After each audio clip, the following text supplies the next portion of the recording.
අයිබෝවන් කැළඹුණු සහ කැළඹෙමින් පවතින දේශපාලන ව්‍යුහය තුළ ලංකාවේ පවතින ආර්ථික සමාජීය කරුණුකාරණා පිළිබඳව සාකච්ඡා කරන්නට බලාපොරොත්තු වෙන සුලිය සංවාදශීලී වැඩසටහනයි අපි මෙලෙස ඔබ වෙත ගෙන එන්නේ. අද දවසේදී දේශපාලනික ලෝකයේ තුල ඇති වෙලා තියෙන මේ දේශපාලන රික්තය පුරවන්නට විවිධ දේශපාලන සිදුවීම් රැසක් සිදු වුණු දවසක් විදිහට ඔබට මට හඳුනා ගන්නට පුළුවන් දවසක්. විශේෂයෙන්ම 21 වෙන ආණ්ඩු ක්‍රම ව්‍යවස්ථා සංශෝධන පනත් කෙටුම්පත අද කැබිනට් මණ්ඩලයට ඉදිරිපත් කළා. ඒ වගේම මේ වන විට නව අග්‍රාමාත්‍යවරයා දිවුරුම් දීමෙන් පසුව වර්තමානයේ පවතින දේශපාලන ව්‍යුහයේ අද දවසේදී නව කැබිනට් අමාත්‍යවරු 9 දෙනෙක් දිවුරුම් දෙන්නට යෙදුණා. ඒත් එක්කම මේ වන විට කැබිනට් මණ්ඩලයේ සංඛ්‍යාව 19 දෙනෙක්. මේ 19 දෙනාගෙන් සදුම්ලත් කැබිනට්ටුව අද දවසේදී මේ වෙන විට රට තුළ ක්‍රියාත්මක වන දේශපාලන ව්‍යුහයේ නවතම තොරතුරු බවට පරිවර්තනය වෙලා තියෙනවා. මේ ඇතුළු තවත් කරුණුකාරණා රසක් පිළිබඳව ලංකාවේ ආර්ථිකය පිළිබඳව බරපතල ගැටලුවක් පවතින මොහොතක්, ලංකාවේ සමාජීය කාරණා පිළිබඳව ගැටලුවක් පවතින මොහොතක් අපි සියල්ල පිළිබඳව සියත ටීවී තුලින් සාකච්ඡාවට ලක් කරන හෝරා කිහිපයක කාලයයි මෙලෙස උදාවන්නේ කැළඹුණු දේශපාලනයේ කතාව සුලිය.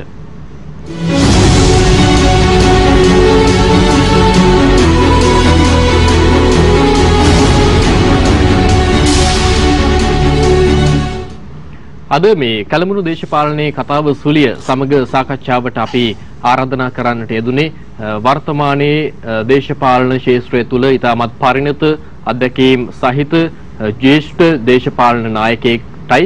එතුමාව අද දවසේදී අපිට හඳුන්වා දීමට හැකියාව ලැබෙන්නේ වර්තමාන කැබිනට් මණ්ඩලයේ නව අධ්‍යාපන අමාත්‍යවරයා විදිහට ආචාර්ය නීතිඥ සුසිල් ප්‍රේමජයන්ත මැතිතුමාටයි අද දවසේදී අපි සුලිය වැඩසටහනට ආරාධනා කරේ. අයිබෝවන් අමාත්‍යතුමනි. සාකච්ඡාවට ලක් කළ යුතු දේවල් බොහෝමයක් තිබෙනවා. මේ වර්තමානයේ දේශපාලන ව්‍යුහයත් එක්ක අමාත්‍යතුමනි මේ අපි ටිකක් ඉතිහාසගත කරුණුත් එක්ක මේ වැඩසටහන ඉදිරියට පවත්වාගෙන යාම වටනවා කියලා හිතනවා. මොකද ඔබතුමා විශේෂයෙන්ම මේ වර්තමාන ආණ්ඩුවේ ඉතාමත් කැපී පෙනෙන චරිතයක් විවිධ සිදුවීම් කරුණුකාරණාත් එක්ක මම ටිකක් කැමති ඉතිහාසයට ගිහිලා මීට මාස 4කට පෙර සිදුවුණු සිදුවීමක් පිළිබඳව ඔබේ මතකයේ පොඩ්ඩක් අවදි කරලා අපි එතනින් මේ සාකච්ඡාව ආරම්භ කරමු. අපි මේ ඒ සාකච්ඡාවට ලක් කරන කාරණාවට අදාළ වීඩියෝ පටය තියෙනවා ඔබතුමා විසින් සිදු කරපු ප්‍රකාශය. අපි එය නරඹලාම සාකච්ඡාවට නැවතත් එළඹෙමු. විශේෂ ඉන්න අය ආණ්ඩුවේ දැනගන්න ඕනේ බඩු මිල පාලනය කරලා දෙන්න. පාලනය කරන්න ඉතින් වෙලපයින් සූදානම් වෙලා කරන්න එපා. පෝර නැති කළාම ගොවියන්ට පෝර දාලා කොහොමද පළදාව ගන්න?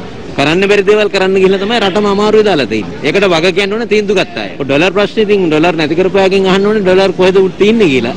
ඒ කියන්නේ කුසුකර්ම ඇමතුමා මේක කරන්න බැරිද? කුසුකර්ම ඇමතුමා ෆේල් නේ. ෆේල් අය කවුද කියලා පේන මිනිස්සුන්ට. අපි ආණ්ඩුවට අපි තීන්දුව ගන්න තැන්වල නැහැනේ. අපි බංගුවක් උඩ දීලා තියෙන්නේ. අපි රිසර්ව් ඉන්නේ. තීන්දුව తీරන ගත්තොත් හරි තීන්දුව తీරන ගත්තොත් හරි තීන්දුව ගන්න තිබුණා. දැන් කල් පැනලා. දැන් ඉතින් වෙන කට්ටියකට තමයි තීන්දුව ගන්න වෙන්නේ. සම්පූර්ණ වාක්‍යම ගන්න ඕනේ මේ විශේෂ භාරව ඉන්න ඇමතිවරු තීන්දුව ගත්ත ප්‍රතිපත්ති තීන්දුව ගත්ත අය. කරන්න බැරි අය ඉංගල පුරුවන් කරලා දෙන්න ඕනේ. මේ මාස 4කට පෙර ඇමතිතුමනි ඔබතුමා සිදු කළ ප්‍රකාශයක් දෙල්කඳ පොලේ. දැන් මේ මුලින්ම ඔබතුමාට අපි සුබ පැතුම් එක් කරනවා වර්තමාන රජයේ අභිනව අධ්‍යාපන කැබිනට් අමාත්‍යවරයා විදිහට කටයුතු කිරීම පිළිබඳව අපි ඒ පිළිබඳවත් සාකච්ඡා කරමු. තවමත් අර දෙල්කඳ පොලේ සිදුවුණු ඒ සිදුවීමත් එක්ක ඒ කරපු ප්‍රකාශයත් එක්ක තවමත් මේ ඒ විවේචනය මේ ආණ්ඩුවට ඔබතුමාගේ තියෙනවද? මගේ ප්‍රශ්නේ එතනින් මම පටන් ගන්නවා. ඔව්. ඒ කියන්නේ අත් වශයෙන්ම අපේ රට මූලික වශයෙන් වර්ගීකරණයක් කරනවා නම් කෘෂිකාර්මික රටක් ඉතිහාසයේ ඉඳලම දැන් අදටත් 70%ක් 75ක් විශේෂයෙන්ම ග්‍රාමීය ප්‍රදේශ එක්ක කෘෂි කර්මාන්තය තමයි ජීවනෝපාය කරගෙන තියෙන්නේ. ඒකට වැබිලි මේ සියල්ලම එකතු වෙනවා. ඊළඟට කර්මාන්ත අනිත් එක සේවා. සේවාංශය වැඩි වෙලා තිනවා. කර්මාන්ත වැඩි වුණත් වර්තමානයේ තියෙන ප්‍රශ්නය අමුද්‍රව්‍ය හිඟකම නිසා අනේනය කිරීමට තිබෙන අපහසුතාවය නිසා බරපතල අර්බුදයකට මුහුණ පාලා තියෙනවා. ඒක නිසා විශේෂයෙන්ම අපි දැනගන්න ඕනේ ලෝක වසංගතයක් ආපු වෙලාවක ඒ පසුපසින් එන කාරණේ තමයි ආහාර අඩුවීම. නිෂ්පාදනය අඩුවීම. ඔය දෙකක් දැන් අපේ රටෙත් අපි අත්දැකීම් තියෙනවා වෙන රටවලත් තියෙනවා. සති ගණන් මාස ගණන් එක දිගට රට වහලා තියෙනවා. රට වහලා තියෙනකොට මොකද්ද වෙන්නේ? මේ සියලුම ක්ෂේත්‍රයන් වල ආපස්සට යනවා. මොකද නිෂ්පාදනය අඩු වෙනවා, ප්‍රවාහනය අඩු වෙනවා. මේ වගේ කරුණුත් එක්ක ඊළඟට ජාත්‍යන්තර වෙළඳාම ගන්නවා නම් ආනයන අපනයනත් එක්කනේ ජාත්‍යන්තර වෙළඳාම කියන්නේ. දැන් එතකොට අමුද්‍රව්‍ය ආනයනය කරන්න ඕනේ. අපේ රටේ නිෂ්පාදනය නොකරන අත්‍යවශ්‍ය ද්‍රව්‍ය ආනයනය කරන්න ඕනේ. මූලික වශයෙන් ගත්තොත් ලදරු කිරිපිටි, ඖෂධ, khනිජ තෙල්, ගෑස් මේ ඒ වගේම කර්මාන්ත වලට කරන අමුද්‍රව්‍ය.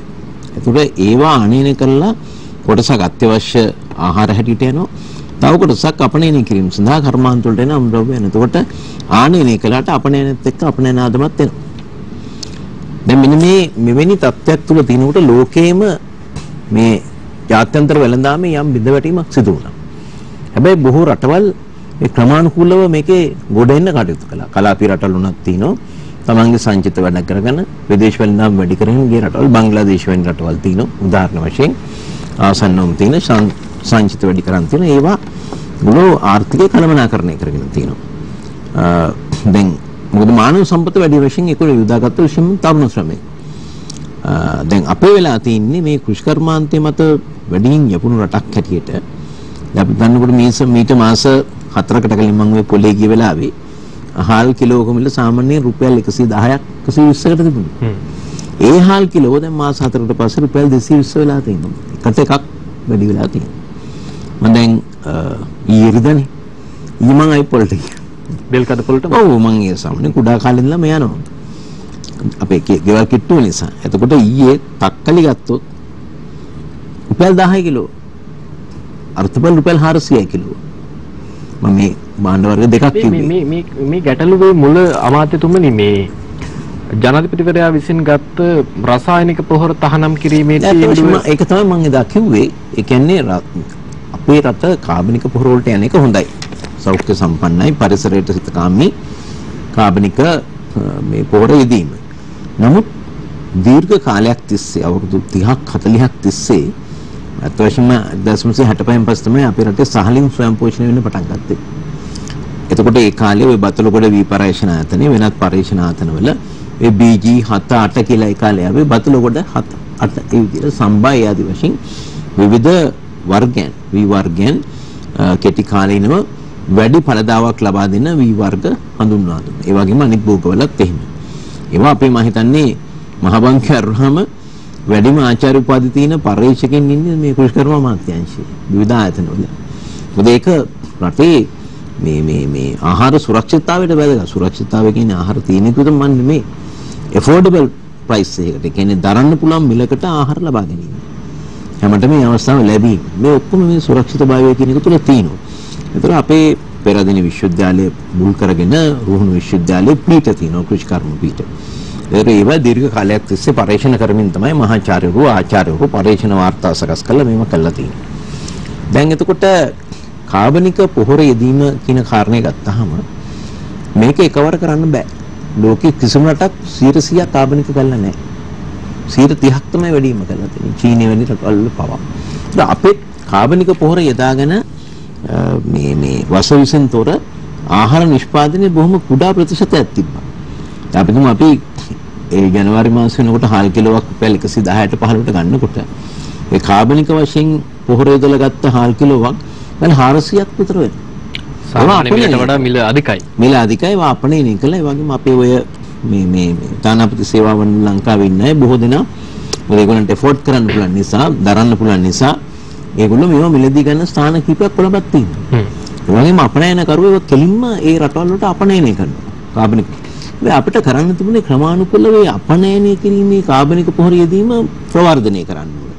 එක්ක යම් කලාපයක්, නැත්නම් දිස්ත්‍රික්කයක් ඒ ආදි වශයෙන් තෝරාගෙන නියම ව්‍යාපෘතියක් කළා ඒ ඔස්සේ එහි ඵලදාව ගැන කියලා මේ සියල්ල දේ ජනතාව දැනුවත් කරමින් ගොවිය දැනුවත් කරමින් යන්න තිබුණා. ඒතර යම් ප්‍රතිශතයක් දක්වා අවුරුදු 5-10ක් කාලයක් තුළ කාබනික වගාව ප්‍රවර්ධනය කරන්න පුළුවන්. දැන් මම කලින් කිව්වා වගේ පරීක්ෂණ ආයතනවල මේ වී වර්ග varieties මේවා සියල්ලම හඳුන්වා දුන්නේ යුරියා පොහොර යෙදීම, කෘමිනාශක යෙදීම, වල්නාශක යෙදීම කියන මේ වගේ යම් යම් අඩු වැඩි වශයෙන් මේවා භාවිතයත් එක්ක. එතකොට තමයි අපි යම් නීතියක් අරගෙන පරිශන කළා හිටන් මෙන්න මෙච්චරයි.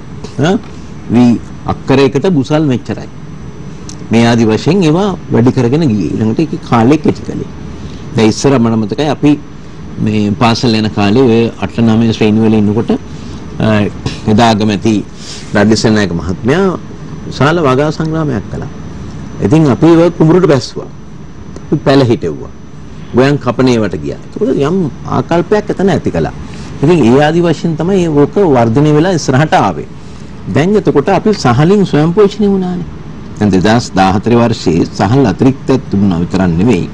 ඊට පස්සේ ආපු රජය කොච්චර තිබුණද කිව්වොත් මත්තල ගුවන්තොටුපළේ ආය හැඟරගත් පාවිච්චි කළා ඊට වඩා කරන්න. අපි මම හිතන්නේ අපනේ නැත් කළා යම් ප්‍රමාණයක්. ඔය දැන් 2015 16 17 18 ලොකු ප්‍රශ්නයක් වුණේ. හැබැයි 20 21 22 වෙනකොට COVID-19ත් මේ කාබනික පොහොර එකවර හඳුන්වා දීමට යාමත් කියන කාරණයත් එක්ක බරපතල ලෙස අපේ නිෂ්පාදනය බිඳවැටුණා. ඒ කියන්නේ මේ විතරක් නෙමෙයි. එළවලු. මොකද කුමිනාශක වල්නාශක නැතුව එළවලු පළදාව ගන්න බෑ. ඊළඟට ගොවියෝ අධෛර්යමත් වුණා. උද්ඝෝෂණ වලට ගියා. සමහර කෙද්බිම් මේ ගිනි තිබ්බා මොකද පළදාව නැති නිසා. දැන් මේ පහුගිය මහ කන්නේ ගන්නව නම් නිල වශයෙන් 40%ක අඩුවීමක් දකින්න තිබෙනවා වී නිෂ්පාදනයේ. ඊළඟට දැන් යලකන්නේ ඉන්නේ. යලකන්නේ වගා කළ යුතු ප්‍රමාණයෙන් දැන් මම හිතන්නේ තාම 30%කට 40%කට වඩා වගා කළ නැහැ. දැන් පෝර දෙනවයි කියන පණිවිඩයත් එක්ක ඊළඟ සතිය දෙක තුලදී මේ වගා කිරීම ආරම්භ කළා අවසන් වෙනවා. දැන් යලකන්නේ ඉවර වෙනවා. ඊට පස්සේනේ මහ කන්නේ. ඒතර අපිට ඒකට විශාල සූදානමක් කරන්න වෙනවා. ඒක නිසා මේ විශේෂයෙන්ම මම මේ මතය වෙනස් කළා නැහැ. මම ඒ කිව්ව දේ නිවැරදි කියන එක දැන් පැහැදිලි වෙනවා ඇති.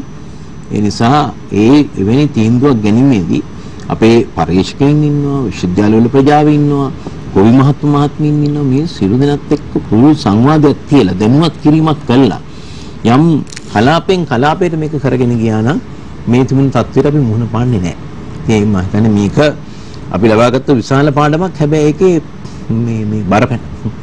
ඒකේ වියදම ඊටාම සරයි. මොකද ඒක නිසා ආර්ථික ප්‍රශ්නයක් ආවා. ආර්ථික ප්‍රශ්නෙත් එක්ක සමාජීය ප්‍රශ්නයක් ඇවිල්ලා තිනවා. ඒකත් එක්ක අද දේශපාලන ප්‍රශ්නයක් ඇවිල්ලා තිනවා.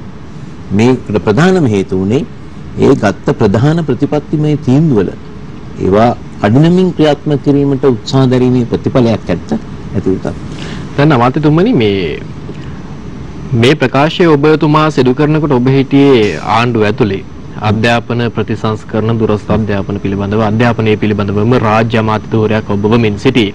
අපි ඔබතුමාත් එක්ක මේ අමාත්‍යවරය හොබවන කාලෙත් මේ ස්ථානයේදීම උදෑසන පිළිසඳර ආදී වැඩසටහනවලදී සාකච්ඡාවට ලක් කරා විවිධ කරුණු කාරණා පිළිබඳව. දැන් මේ අමාත්‍යවරයේ ධර්මයෙන් ආණ්ඩුව තුල රැඳී සිටමින්ම ඔබතුමා ආණ්ඩුව විවේචනය කිරීමේ එම නැත්නම් මේ ක්‍රියාකලාපයන් ආණ්ඩුව ගත්තු ප්‍රතිපත්තිමය තීරණයන් පිළිබඳව එවැනි අදහස් දැක්වීම තුලින් ඔබතුමාව අමාත්‍යවරයෙන් ඉවත් කරන්නට යෙදුණා.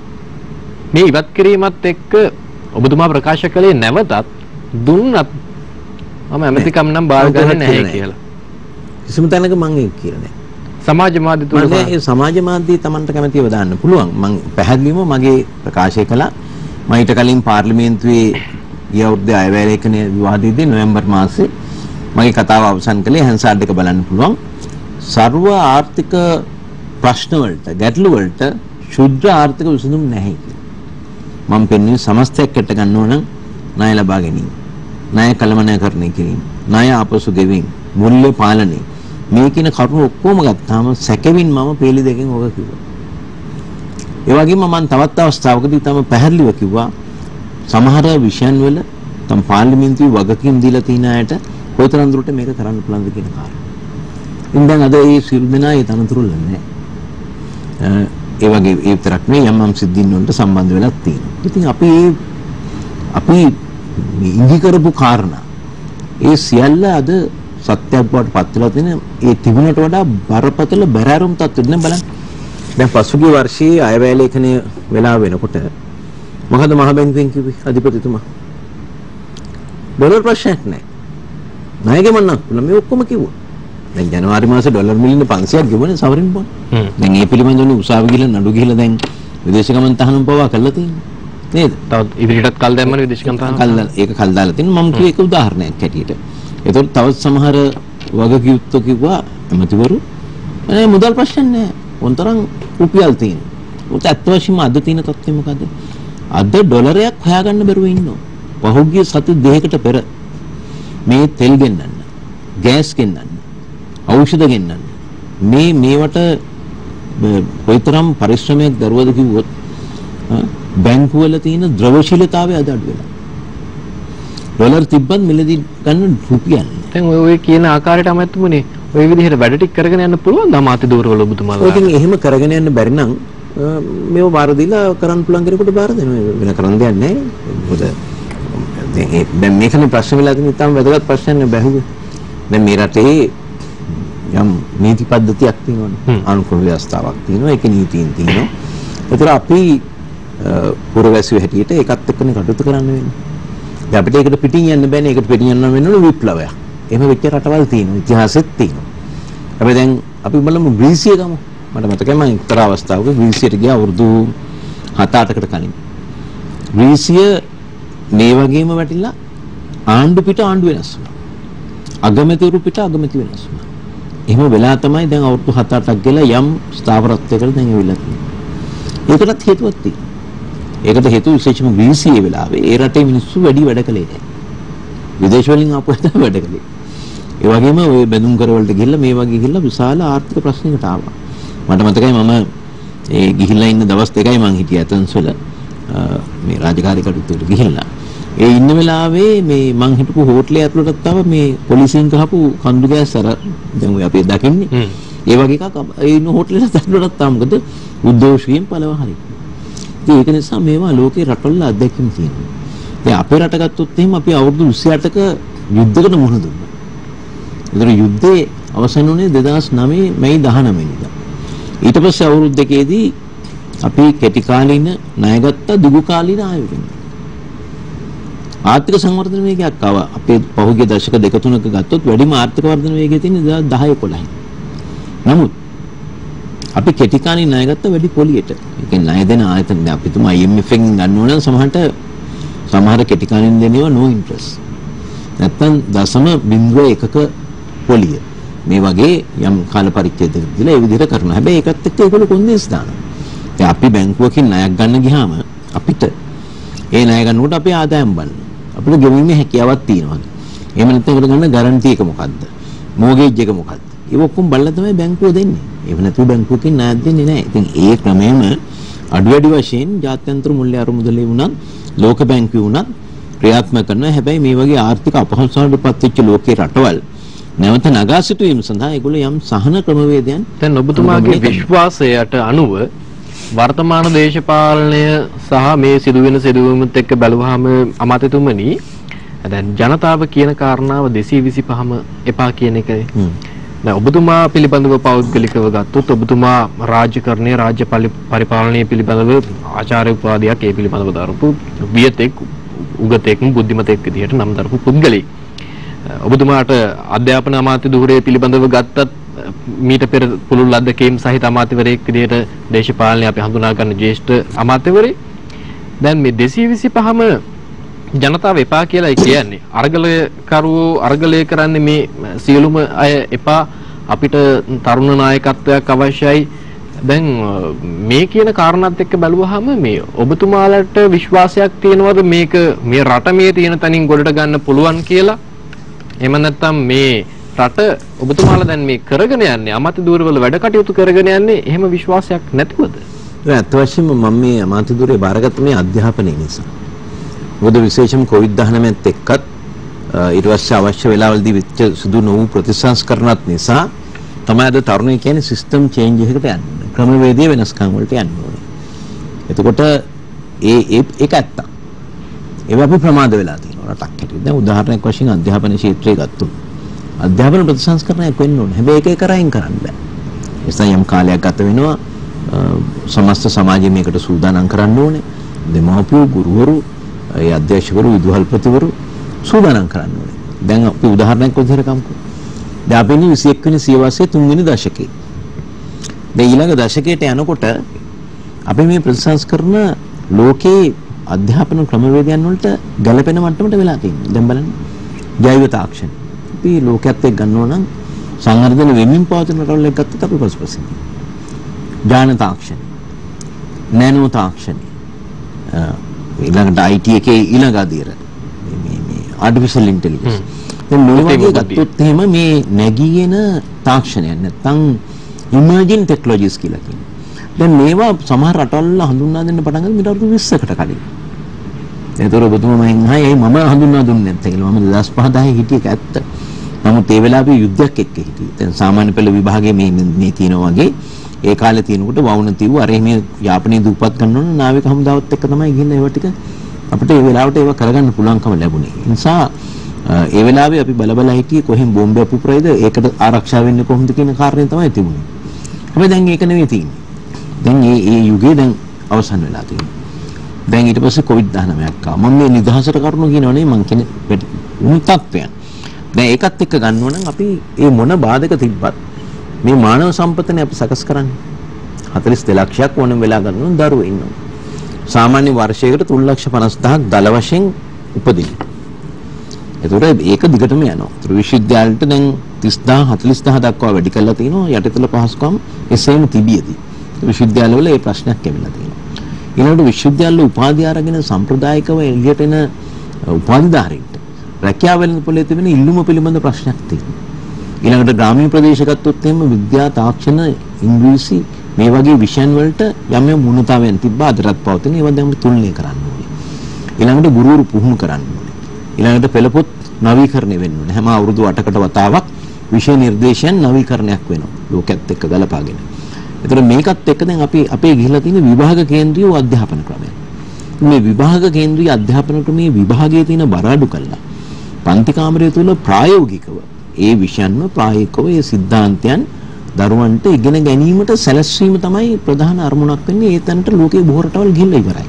දැන් මම පහුගිය කාලය තුල ඔය රාජ්‍ය ඇමතිවරයෙක් ඉන්නකොට ෆින්ලන්තයේ අධ්‍යාපන ක්‍රමය අපිට එකපාරම ගලප ගන්න බෑ. නමුත් ඒකේ 1972 ඉඳන් පටන් 70 ඉඳන් පටන් අරන් තමයි ඒ ප්‍රතිසංස්කරණය සිද්ධ වුනේ. සිංගප්පූරු වැනි රට අපිට වඩා කුඩායි මිලියන 5ක විතර ජනගහනයක් ඉන්නේ. හැබැයි ඒක ඔය STEM education එක ගන්න ඕන නම් මේ PISA test එකේ ලෝකේ පළවෙනියට ආව 2016 17 වර්ෂවල. ඊළඟට ආසල්වැසි ඉන්දියාව ගන්න නම් බිලියන 1.4කට ආසන්න ජනගහනයක් වෙතන රටේ භාෂා 50කට වැඩි ප්‍රමාණයක් කතා කරනවා. ප්‍රාන්ත 60ක් තියෙනවා. හැබැයි මේ රටේ අධ්‍යාපන ක්‍රමේ education policy of India 2020 ප්‍රකාශයට පත් කළා. මම ඒක ඉන්ටර්නෙට් එකෙන් ගත්තා. මේ රටවල් තුනකම සංසන්දනාත්මකව මම chart එකක් හදුවා. මේ විෂයක් කරනකොට අපිට නිකන් අන්ධව කරන්න බෑ. ලෝකේ තවත් ආදර්ශයන් තියෙන්නේ මොනවාද? කොහටද මේවා යන්නේ? මොකද්ද කියන කාරණේ පිළිබඳව අපි අවධානය යොමු කරන්න ඕනේ. හැදෑරීමක් තිබිය යුතුයි. ඊළඟට ඒකට අවශ්‍ය යටිතල පහසුකම් සහ පසුබිම සකස් වෙලා තියෙනවා. ඉතින් ඒක නිසා ඒවත් එක්ක ගන්නකොට අත් වශයෙන්ම අපිට කළ යුතු දේ බොහෝයි. මේ රටේ දරු පරපුර වෙනුවෙන්. ඉතින් ඒක නිසා ඔය කියන සිස්ටම් චේන්ජ් එක මේ අධ්‍යාපනය පිළිබඳවම කතා කරන නිසා මම ඒක සඳහන් කළේ. මොකද අපේ ප්‍රධාන කාර්යය වෙන්නේ අවසාන වශයෙන් ලෝකයේ සමාජයේ කොහෙට ගියත් එන අභියෝග වලට මුහුණ දෙන්න පුළුවන් මානවයෙක්නේ අපි අවසාන වශයෙන් නිර්මාණය කරන්න ඕනේ. පැහැදිලිව. හරි. ඉතින් දැන් අද ඔය අපේ තරුණ පරපුර කියන්නේ තුන ඕක. මොකද ඒගොල්ලන්ගේ අනාගතය පිළිබඳව තීන්දුව ගැනීමේදී ඒගොල්ලන්ගේ අදහස් විමසනවාද? ඒට ගැළපෙනවද? සම්ප්‍රදායික ක්‍රමයෙන් බැහැර වෙන්නේ නැද්ද? මේ කරුණු තමයි ඇවිල්ලා තියෙන්නේ. ඉතින් මම මේකට යම් උදව්වක් කරන්න පුළුවන් නම් මේකට එකතු වෙන්න පුළුවන් නම් මේ රටේ ඉන්න විද්වතුන් අති බහුතරයක් පිළිගන්න මේ වෙනකොටත් මට විශ්වවිද්‍යාල මහාචාර්යවරු විශාල පිරිසක් දුරකථන ඇමතුම් දීලා තියෙනවා, ලිඛිත වෙලා තියෙනවා, නැත්නම් ඊමේල් වෙලා තියෙනවා. අන්න ඔය අධ්‍යාපන ප්‍රතිසංස්කරණ යෝජනා කරද්දී ඉවැයි යම් වෙනස්කම් කළ යුතු තිබුණා. නමුත් විද්වතුන් 200කට ආසන්න පිරිසක් සෑහෙන කාලයක් මිඩංගු කළා තමයි වෛද්‍ය විශේෂඥවරු, මනෝවෛද්‍යවරු මේ ඔක්කොම එකතු වෙලා යම් යෝජනා මාලාවක් තියෙනවා. එතකොට ඒවා ක්‍රියාත්මක කිරීමේදී ඕනම දෙයක් ලියන්න පුළුවන්, කරන්න පුළුවන්. ක්‍රියාත්මක කිරීම තමයි අමාරුම දේ. ඉතින් ඒ අමාරු කොටස තමයි අපිට ලැබිලා තිබුණේ. ඉතින් ඒක නිසා අද විශේෂයෙන්ම මේ තියෙන සමාජ ප්‍රශ්න මේ ප්‍රශ්න වලටත් විසඳුමක් දෙන්න වෙන්නේ එතනින්ද. උදාහරණයක් ගමුකෝ. දැන් මැලේසියාව ගත්තොත් මැලේසියාව මීට දශක දෙකකට කලින් ඒ රටේ මේ මානව සම්පත් දර්ශකයක් හදලා තියෙනවා. ඒ කියන්නේ ඉහළම වෘත්තියේ ඉඳලා පහළම වෘත්තිය දක්වා ඒ වෘත්තීය අවශ්‍යතාවයන් අවුරුදු 5න් පාට. අපේ එහෙම එකක් නැහැ. අපේ මානව සම්පත සකස් වෙන්න ඕනේ මේකත් එක්කනේ. අතිරික්තය ඒගොල්ලෝ පුහුණු කරලා විදේශ රැකියාවලට වෙලා විදේශ විනිමය උපයා ගන්න. දැන් කියුබා වගේ රටක් විදේශ විනිමය උපයන්නේ සංචාරක ව්‍යාපාරයයි. ඒ රටේ මානව සම්පත ස්කිල්ස් ලේබර්. ඒ කියන්නේ වෛද්‍යවරු මම හිතන්නේ 20000කට වැඩි ප්‍රමාණයක් වෙනිසුලා වැනි රටවල සේවය කරනවා. ඒතර ඒගොල්ලන්ගේ විදේශ විනිමයෙන් එන වැටුප කෙලින්ම ඒ රටට එනවා. හැබැයි දැන් අපේ වෙලා තින්නේ මිලියන 1.2ක් විතර අපේ එක්ස්පැට්‍රියට්ස් අපේ ශ්‍රමිකයෝ විශේෂයෙන්ම මැද ප්‍රදේශ රටවල සේවය කරනවා. හැබැයි මේන් අතිබහුතරයක් තින්නේ ස්කිල් ලේබර් නෙවෙයි. දැන් ක්වොන්ටිටි සර්වර්ස්ලා යම් සෑහෙන ප්‍රමාණයක් ඉන්නවා. ඉන්ජිනියර්ස්ලා ඇකවුන්ටන්ට්ලා යම් ප්‍රමාණයක් ඉන්නවා. දැන් අපිට තින්නේ අපේ අධ්‍යාපන ක්‍රමය සකස් කරන්න ඕනේ. අපේ රටට අවශ්‍ය මානව සම්පත අවුරුදු 5න් පාඩ සැලසුම් කරලා ඒක ලබා ගන්නටත් එහි අතිරික්තයක් තියෙනවා නම් ලෝකයේ තියෙන ඉල්ලුමත් එක්ක ඒක නේද මම මැලේසියාව උදාහරණයක් ගත්තේ මම ඒක පරිශීලනය කළා. ඒගොල්ලෝ ඒ chart එක හදලා තියෙනවා. ඒගොල්ලෝ දන්නවා අවුරුදු 5න් පහට අවශ්‍ය වෛද්‍යවරුන්ගේ සංඛ්‍යාව. ඉංජිනේරු මධ්‍යම ප්‍රමාණයේ මේ කාර්මික නිලධාරීන් ඒක ගත්තම කම්කරෝ දක්වා. එතකොට ඒගොල්ලන්ගේ විශ්වවිද්‍යාලවල මේට දශක දෙකකට කලින් ඉන්ටේක් එක ගන්නවා නම් වර්ෂයකට 76ක් තිබුණේ මේ සාම්ප්‍රදායික විෂය නිර්දේශ. තාක්ෂණ විද්‍යාව පදනම් කරගත්ත ඒවා තිබුණේ 24යි. දැන් අපෙත් එහෙමනේ. අදලත් එහෙම. එතකොට වෙලා තින්නේ මේ ලෝකීය දියුණු වෙමින් තාක්ෂණය යොදා ගනිමින් මේ කලා වාණිජය කියලා නෑ තාක්ෂණය යොදා ගන්නවා. දැන් මම බැංකුවේ සේවය කරනකොට මේ ඔය අද තියෙන කම්පියුටරයිස් කරන ප්‍රෝග්‍රෑම් තිබුණේ නෑ. මම LC ඩිපාර්ට්මන්ට් එකේ LC ඕපන් කරනකොට අපි ඔක්කොම අතින් ලියලා තමයි ටයිපිස්ට් දෙන්නේ ටයිප් කරන්නේ. කේබල් එක.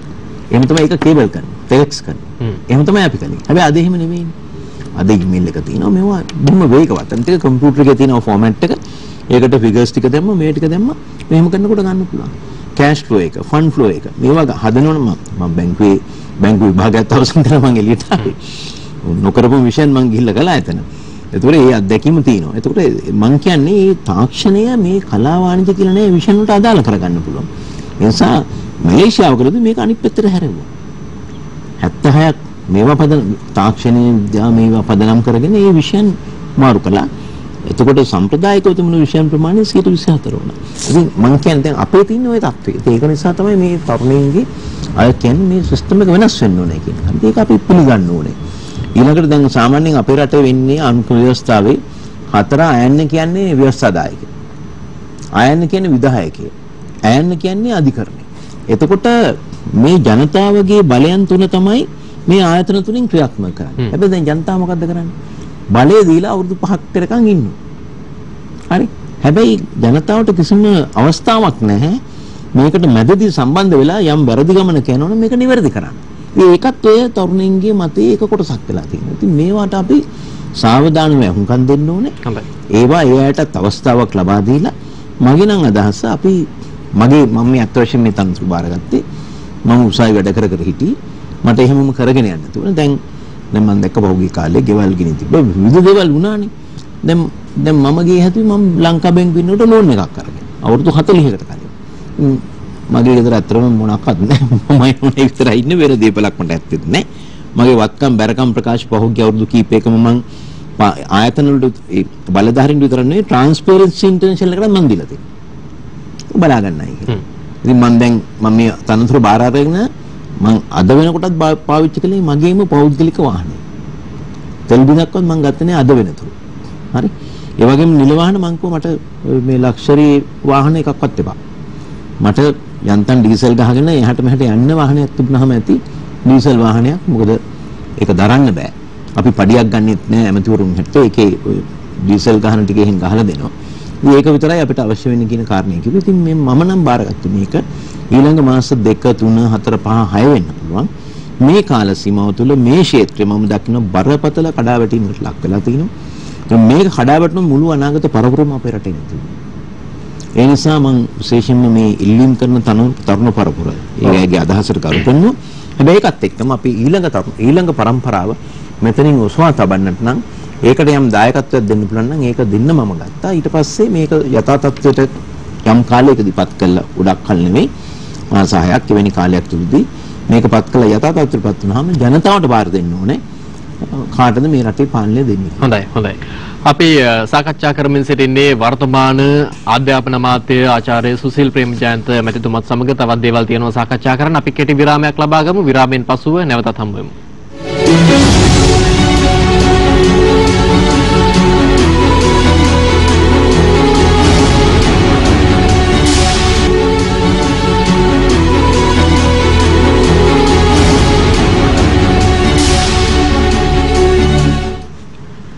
අපි යලිත් කැළඹෙන දේශපාලනීය කතාව සුලිය වැඩසටහනත් සමගයි සම්බන්ධ වෙලා ඉන්නේ. අද අපේ ආරාධිතයා අධ්‍යාපන අමාත්‍ය ආචාර්ය සුසිල් ප්‍රේමජයන්ත මැතිතුමා අපි එතුමත් සමග වර්තමාන දේශපාලන සන්දර්භය තුළ පවතින විවිධ වූ කරුණු කාරණා පිළිබඳවයි සාකච්ඡා කරමින් සිටි. අමාත්‍යතුමනි, දැන් මේ රටේ තියෙන ප්‍රධානතම ප්‍රශ්නය තමයි ඩොලර් ලංකාවේ නැතිකම.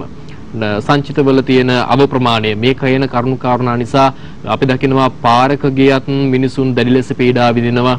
දැන් මේ හැම දෙයක්ම රටේ මිනිසුන්ටනේ දරන්න වෙලා තියෙන පොදු මහ ජනතාවට බිමට මේ ජීවත් වෙන ජනතාවට තමයි මේ බර වැඩියෙන්ම දැනෙන්නේ. දැන් වර්තමානයේදී සිදුවෙන මේ අමාත්‍යවරුන්ගේ අමාත්‍ය මණ්ඩල අමාත්‍යංශ මාරුව මේ දේවල් විසඳුමක් වේවිද මේ ප්‍රශ්න ගැටළු වලින් මිදෙන්නට? ඔන්න දැන් මෙතෙන්දී මේ මුලින්ම මේ මිරිහානේ වෙච්ච සිදුවීමෙන් පස්සේ තමයි අමාත්‍ය මණ්ඩලය ඉල්ලාසු. ඊට පස්සේ යම් අමාත්‍ය මණ්ඩලයක් පත් කරගත්තා. ඊට පස්සේ මේ ගෝඨාගෝගම පටන් ගත්තා, මයින්ගෝගම පටන් ගත්තා. ඒක ඒ ආදි වශයෙන් ගියා. ඊට පස්සේ අවාසනාවන්ත සිදුවීම් සිද්ධ වුණා පහුගිය 9 වෙනිදා. ඒක තුලින් සාමකාමීව කරගෙන ගිය උද්ඝෝෂණය යම් ප්‍රහාරයක් එල්ල කළා. ඒකේ ප්‍රතිඵල ඉතාම දැඩි ලෙස බලපාන්න පටන් ගත්තා. දැන් ඒක තුල තමයි සම්පූර්ණයෙන්ම අගමැතිතුමත් ඉවත් වෙලා අමතිමන්ලෙත් ඉවත් වෙලා ඒක රටක පාලනයක් නැතුව තියෙන්න බෑනේ. දැන් මේ 78 ව්‍යවස්ථාවට අනුව විධායක ජනාධිපතිවරයෙක් ඉන්න ජනතාව පත් කරපු අපි කැමති උනත් නැති වුණා. ඊළඟට පාර්ලිමේන්තුවක් තියෙනවා. දැන් එතකොට අපි ව්‍යවස්ථානුකූලව ව්‍යවස්ථාවේ රාමුව තුල මේක විසඳනවා නම් අපිට අධීරයෙන් අධීර යන්න වෙනවා. ඒ නිසා තමයි අපි 21 සංශෝධනය හැටියට 19 වෙනි සංශෝධනය සහ 21 ඔය විනිශ්චයකාරු සංඛ්‍යාව වැඩි කිරීම වෙනව එහෙමම තියලා 19 වෙනි සංශෝධනය නැවත හඳුන්වා දෙන්නේ නැහැ. එතකොට වෙන්නේ ජනාධිපතිතුමාගේ විධායක බලතල සෑහෙන ප්‍රමාණයකින් අඩු වෙලා ඒකේ කොටසක් එනවා ස්වාධීන කොමිෂන් සභාවලට, අනිත් කොටස පාර්ලිමේන්තුවට යනවා. ඒක නියෝජනය කරන අගමැතිතුමා ප්‍රමුඛ ඇමති මණ්ඩලයට. ඒක පළවෙනි අධීර. ඊළඟට දැන් තව ඊළඟ මතය ඇවිල්ලා තියෙන්නේ විධායක ධුරය අහෝසි කරන්න ඕනේ. රයිට්. විධායක ධුරය අහෝසි කරන්නයි කියන මතය අවුරුදු ගණනාවක් තිස්සේ තිබ්බා. විධායක ධුරය හඳුන්වා දෙනකොට එදා ආචාර්ය කොලින්නාන් සිල්වා මේ පිළිබඳව පොතකුත් ලියලා තියෙනවා. එන්නම් පෙරමැතිතුමත් පොතක් ලියලා තියෙනවා.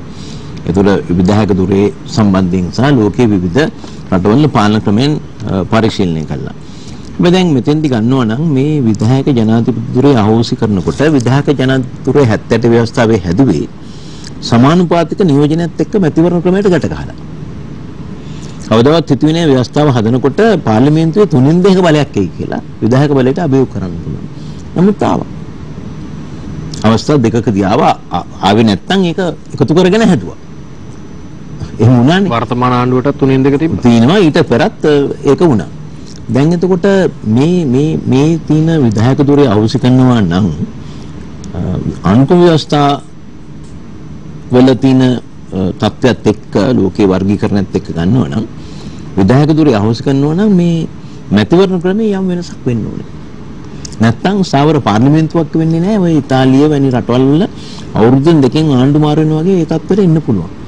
ඒක නිසා මේ පිළිබඳවත් දැන් අද සාකච්ඡාවට භාජනය වෙලා තියෙනවා. එක. දෙවෙනි කාරණය තමයි විධායක ධුරය අහෝසි කරන්න ඕනේ. මමත් පිළිගන්නවා ඒක. විධායක ධුරය අහෝසි කරනවත් එක්කම අපිට ඒකට යන්න වෙනවා. දැන් මේ තියෙන ව්‍යවස්ථාවේ වෙනස්කම්ක් කරනවා නම් ජනමත විචාරණයකට යන්න ඕනේ. ඒක ජනමත විචාරණයකට යනකොට රුපියල් වලින් බිලියන 12කට වැඩි ප්‍රමාණයක් වියදම් වෙනවා කියන එක තමයි මැතිවරණ කොමිසමේ මතය. එතකොට දැන් අපිට විශාල ආර්ථික ප්‍රශ්නයක්, මුල්‍ය ප්‍රශ්නයක් මේ සියලු දේ තියෙනවත් එක්ක එතෙන්ට දැම්මම යන්න පුළුවන්. නමුත් යා යුතුයි. ඒ නිසා පළවෙනි අධීරයක් හැට තමයි මේ කර්ටෙල් කළා ඉංග්‍රීසියෙන් කියනවා විධායක බලය අඩු කළා 19 සංශෝධනයත් එක්ක මෙතෙන්ට ගිහිල්ලා ඊළඟ අධීරයේ අපිට පටන් ගන්න පුළුවන් විධායක ධුරය අහෝසි කිරීම පිළිබඳව මැතිවරණ ක්‍රමයත් එක්ක ගලපාගෙන සංශෝධනය කළා ඒකත් එක්ක යන එක. ඒක තමයි අනුක්‍රම ව්‍යවස්ථාවේ හැටියට සාමාන්‍යයෙන් තියෙන්නේ දේශපාලන විද්‍යාව අනුව කළ යුතුයි කියන එක මේ ව්‍යවස්ථාව වෙනස් කරනවා නම්. ඒකට අපි එකඟයි. දැන් ඒක එක කාරණයක්. දැන් මේක ප්‍රධාන වශයෙන් ආයේ මොකද්ද? රටේ ආර්ථිකය කළමනාකරණය කළේ නැහැ පහුගිය විශේෂයෙන් පහුගිය අවුරුදු 2.5 තුල පහුගිය අවුරුදු 10 15ත් ඒකට වගේ. මෙතරම් බලය තිබුණු ආණ්ඩුවක් කියලා විධායක ජනාධිපති ධූරය 3-2ක ආණ්ඩු බලය මේ හැම දෙයක්ම තිබිලා ඩොලර් ප්‍රශ්නයට ඕන්ට විසඳුම් හොයන්න. හොඳ ප්‍රශ්නයක් ඇහුවේ. අපි ඩොලර් ප්‍රශ්නේ ගමුකෝ. මේ ප්‍රශ්නේ මතුවීමට පෙර කොවිඩ් දෙන්න පෙර 2019 වර්ෂයේ ගත්තොත් දෙවෙනි වර්ෂයක ගත්තොත් අපේ රටේ විදේශ විනිමය ඉපැයීම සිදුවන්නේ ඩොලර් බිලියන 7.2ක් පමණ අපිට විදේශ ශ්‍රමිකයෝ වෙන ප්‍රේෂණ. සාමාන්‍යයෙන් මාසෙකට ඩොලර් මිලියන 600ක් එනවා. එතකොට බිලියන 7ක් 7.2ක් වෙනවා. අපේ ඇඟලුම අපනයනේ ඩොලර් බිලියන 6ක් 6.5ක් අපි ලබා ගන්නවා. ඊළඟ එක තමයි සංචාරක ව්‍යාපාරයේ ඩොලර් බිලියන 4.5ක්. අනිත් ඒවා අපේ නිෂ්පාදනවල සුළු අපනයන භෝග තේ මේවා කරන අපනයන කරලා ගන්න ආදායම. එතකොට මේ කන්න විදේශ විනිමය ඉපැයීම් සහ අපි ආනයනය සඳහා වැය කරන්න ඕනේ සමස්ත ආනයනයෙන් 20%ක් 25ක් ප්‍රමාණ ඛනිජ තෙල් වලට. මොකද අපේ රටේ නිෂ්පාදනය කරන්නේ නැහැ නේ. ඊළඟට අපේ රටේ වාහන තියෙනවා ලක්ෂ 53ක්. ලක්ෂ 53ක් තියෙන මිලියන 22ක් ජනගහනයට. ඕකේ 53 වැඩි හරියක් තියෙන්නේ මෝටර් සයිකල් ලක්ෂ 27ක් 30කට ආසන්න සංඛ්‍යාවක් තියෙනවා. මෝටර රථ තියෙනවා මිලියනයකට ආසන්න ගාන. ඔහොම ගත්තොත් කෘෂි කාර්මික උපකරණ බස් රථ ඔහොම ගන්නවා. දැන් එතකොට මේකට අවශ්‍ය වන්නව ඉන්ධන අපි ගේන්න ඕනේ අනිවාර්යෙන්. අපේ රටේ ඖෂධ නිෂ්පාදනය කරන්නේ සුළු ප්‍රමාණයක් 10ක් 15ක් ඒ ආදී වශයෙන් සමහර ඖෂධ ඊට වැඩිම වෙන්න පුළුවන්. ඒකට අපි මුදල් වේදම් කරන්න ඕනේ. ඊළඟට කිරිපිටි අපි ආනයනය කරන්න ඕනේ. මේ ඊළඟට අපේ නිෂ්පාදනය සඳහා අවශ්‍ය වන අමුද්‍රව්‍ය ප්‍රධාන වශයෙන්. මේ දෙකත් එක්ක ආනයන අපනයන පරතරය ඩොලර් වලින් බිලියන 10ක් 11ක් වුණා. එතකොට මේ පරතරය පියව ගන්න බොහෝ වෙලාවට කලේ අපි විදේශ ණය අරගෙන මේක පියවුවා. ණය ප්‍රමාණය වැඩි වුණා. ණය වලට පොලිය ගෙවුවා. ණයයි පොලියයි ගෙවනකොට අපේ උපයන ප්‍රමාණය මදිය දෙක ගෙවන්න. මේක කාලාන්තරයක් සිදුවලා ඇවිල්ලා අවසාන අදිරට එනකොට කොවිඩ්-19ත් එක්ක ජාත්‍යන්තර වෙළඳාම බිඳ වැටුණා. ආනයන අත්‍යවශ්‍ය දේවල් කරන්න සිදු වුණා. ණය පොලිය ගෙවන්න සිදු වුණා. ඒවැ කළමනාකරණයක් තිබුණේ නැහැ. මොකද විශේෂයෙන්ම උනේ පහුගිය දශකය තහමාර තුල යුද්ධයෙන් පස්සේ විශේෂයෙන්ම මේ ඉහළ පොලියට කෙටිකාලීන වශයෙන් දිගුකාලීන ආයෝජන සඳහා කෙටිකාලීන ණය ලබා ගත්තා. ඩොලර් බිලියන 2 3 4 5. දැන් තෙල් සංස්ථාවත් ඇමතුමුනි පාඩුයි කියලා කියනවා. විදුලි බල මණ්ඩලයත් පාඩුයි කියනවා. හැබැයි මහ ජනතාව කවදාවත් තෙල් ටික නිකන් ගහගත්තේ නැහැ. විදුලි බල මණ්ඩලයෙන් කවදාවත් මහ ජනතාව නිකන් විදුලිය පාවිච්චි කරේ නැහැ. මේ මහ ජනතාව තමන්ගේ වගකීම් පැහැර හැරලා තියෙන බවක්ද පේන්නේ. එහෙම නැත්නම් මහ ජනතාව පැහැරලා නැහැ. කළමනාකාරී ඔබ කිව්ව මූලික ප්‍රශ්නේ තමයි මේ 3-2 තුවිච්ච බලය විධායක තුවිච්ච බලය තියච්ච ආණ්ඩුවේ මම දකින්නට රාජ්‍ය පරිපාලනය පිළිබඳව මම පශ්චාත් උපාධිය ජපුර විශ්වවිද්‍යාලයේ පශ්චාත් උපාධිය ආයතනයේ ආචාර්ය උපාධිය හොරයිසන් විශ්වවිද්‍යාලයේ මගේ තියෙන මේ අත්දැකීම් සහ න්‍යායාත්මක තියෙන දැනුමත් එක්ක අධ්‍යාපන පසුබිමත් එක්ක මම සරල උත්තරයක් දුන්නොත් ගවර්නන්ස් වල ඉෂුව එකක් තියෙනවා. රාජ්‍ය පාලනය පිළිබඳව ප්‍රශ්න. දැන් අපි ගත්තොත් එහෙම විෂයන් දෙනකොට ඒ විෂය පිළිබඳව යම් අවබෝධයක් තියෙනවා. නැත්නම් විෂය ඉගෙනගෙන කරන්න පුළුවන් කෙනෙක් වෙන්න ඕනේ. අද ලෝකේ බොහෝ රටවල් ගත්තාම ඒ රටවල ඇමති මණ්ඩල ගත්තාම දැන් ජපානයේ ගත්තොත් ඇමති මණ්ඩලේ ඇමතිවරයෙක් වෙන්න අනිවාර්යෙන් උපාධියක් තියෙන්න ඕනේ. ඒ වගේම අවුරුදු 5ක විධායක පළපුරුද්දක් තියෙන්න ඕනේ. ඒ වගේ තත්ත්වයන් තියෙනවා. දැන් ඉරානයේ වගේ රටවල් ගත්තොත් ආචාර්ය උපාධි ගත්තේ කැබිනට් එකකින් භාගයක් විතර. ඒ රටේ හැටියට. මම පෙන්වුවේ ඒ වගේ. දැන් මම ඔබ අහපු ප්‍රශ්නේදී මගේ ආචාර්ය උපාධියත් මම පදනම් කරගත්තේ බලශක්ති මේ පවර් ඇන්ඩ් එනර්ජි කියන සෙක්ටර්ස්. ඒකට මට අවුරුදු 8-10ක් ගියා මේ දේශපාලනයත් එක්ක මේක අවසන් කරන්න.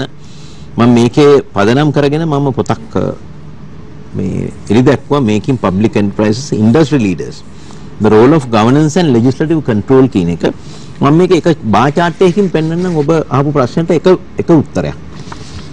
මේක මම කියලා තියෙන්නේ refinery output versus imports. මේ බා chart එකකින් පෙන්නන්නේ. එතකොට මේකේ නිල් පාටින් පෙන්නන්නේ refinery output එක.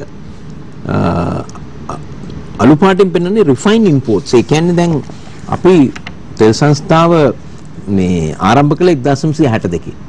කැල්ටෙක්ස් එසෝ ෂෙල් මේ තිවිච්ච සමාගම් යනසතු කළා සිල්මෝ බණ්ඩාරනායක මැතිණිය ඊළඟට මහත්මයා තමයි පනත ඉදිරිපත් කළේ අපි තෙල් සංස්ථාව ඇති කළා.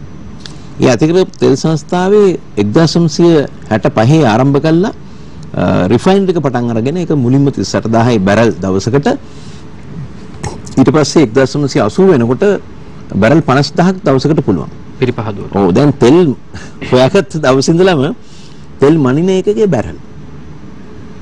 තෙල් වල මිලනීම කරන්නේ මොකෙන්ද දැන්? මොන කරන්සි එකෙන්ද? ඩොලර්.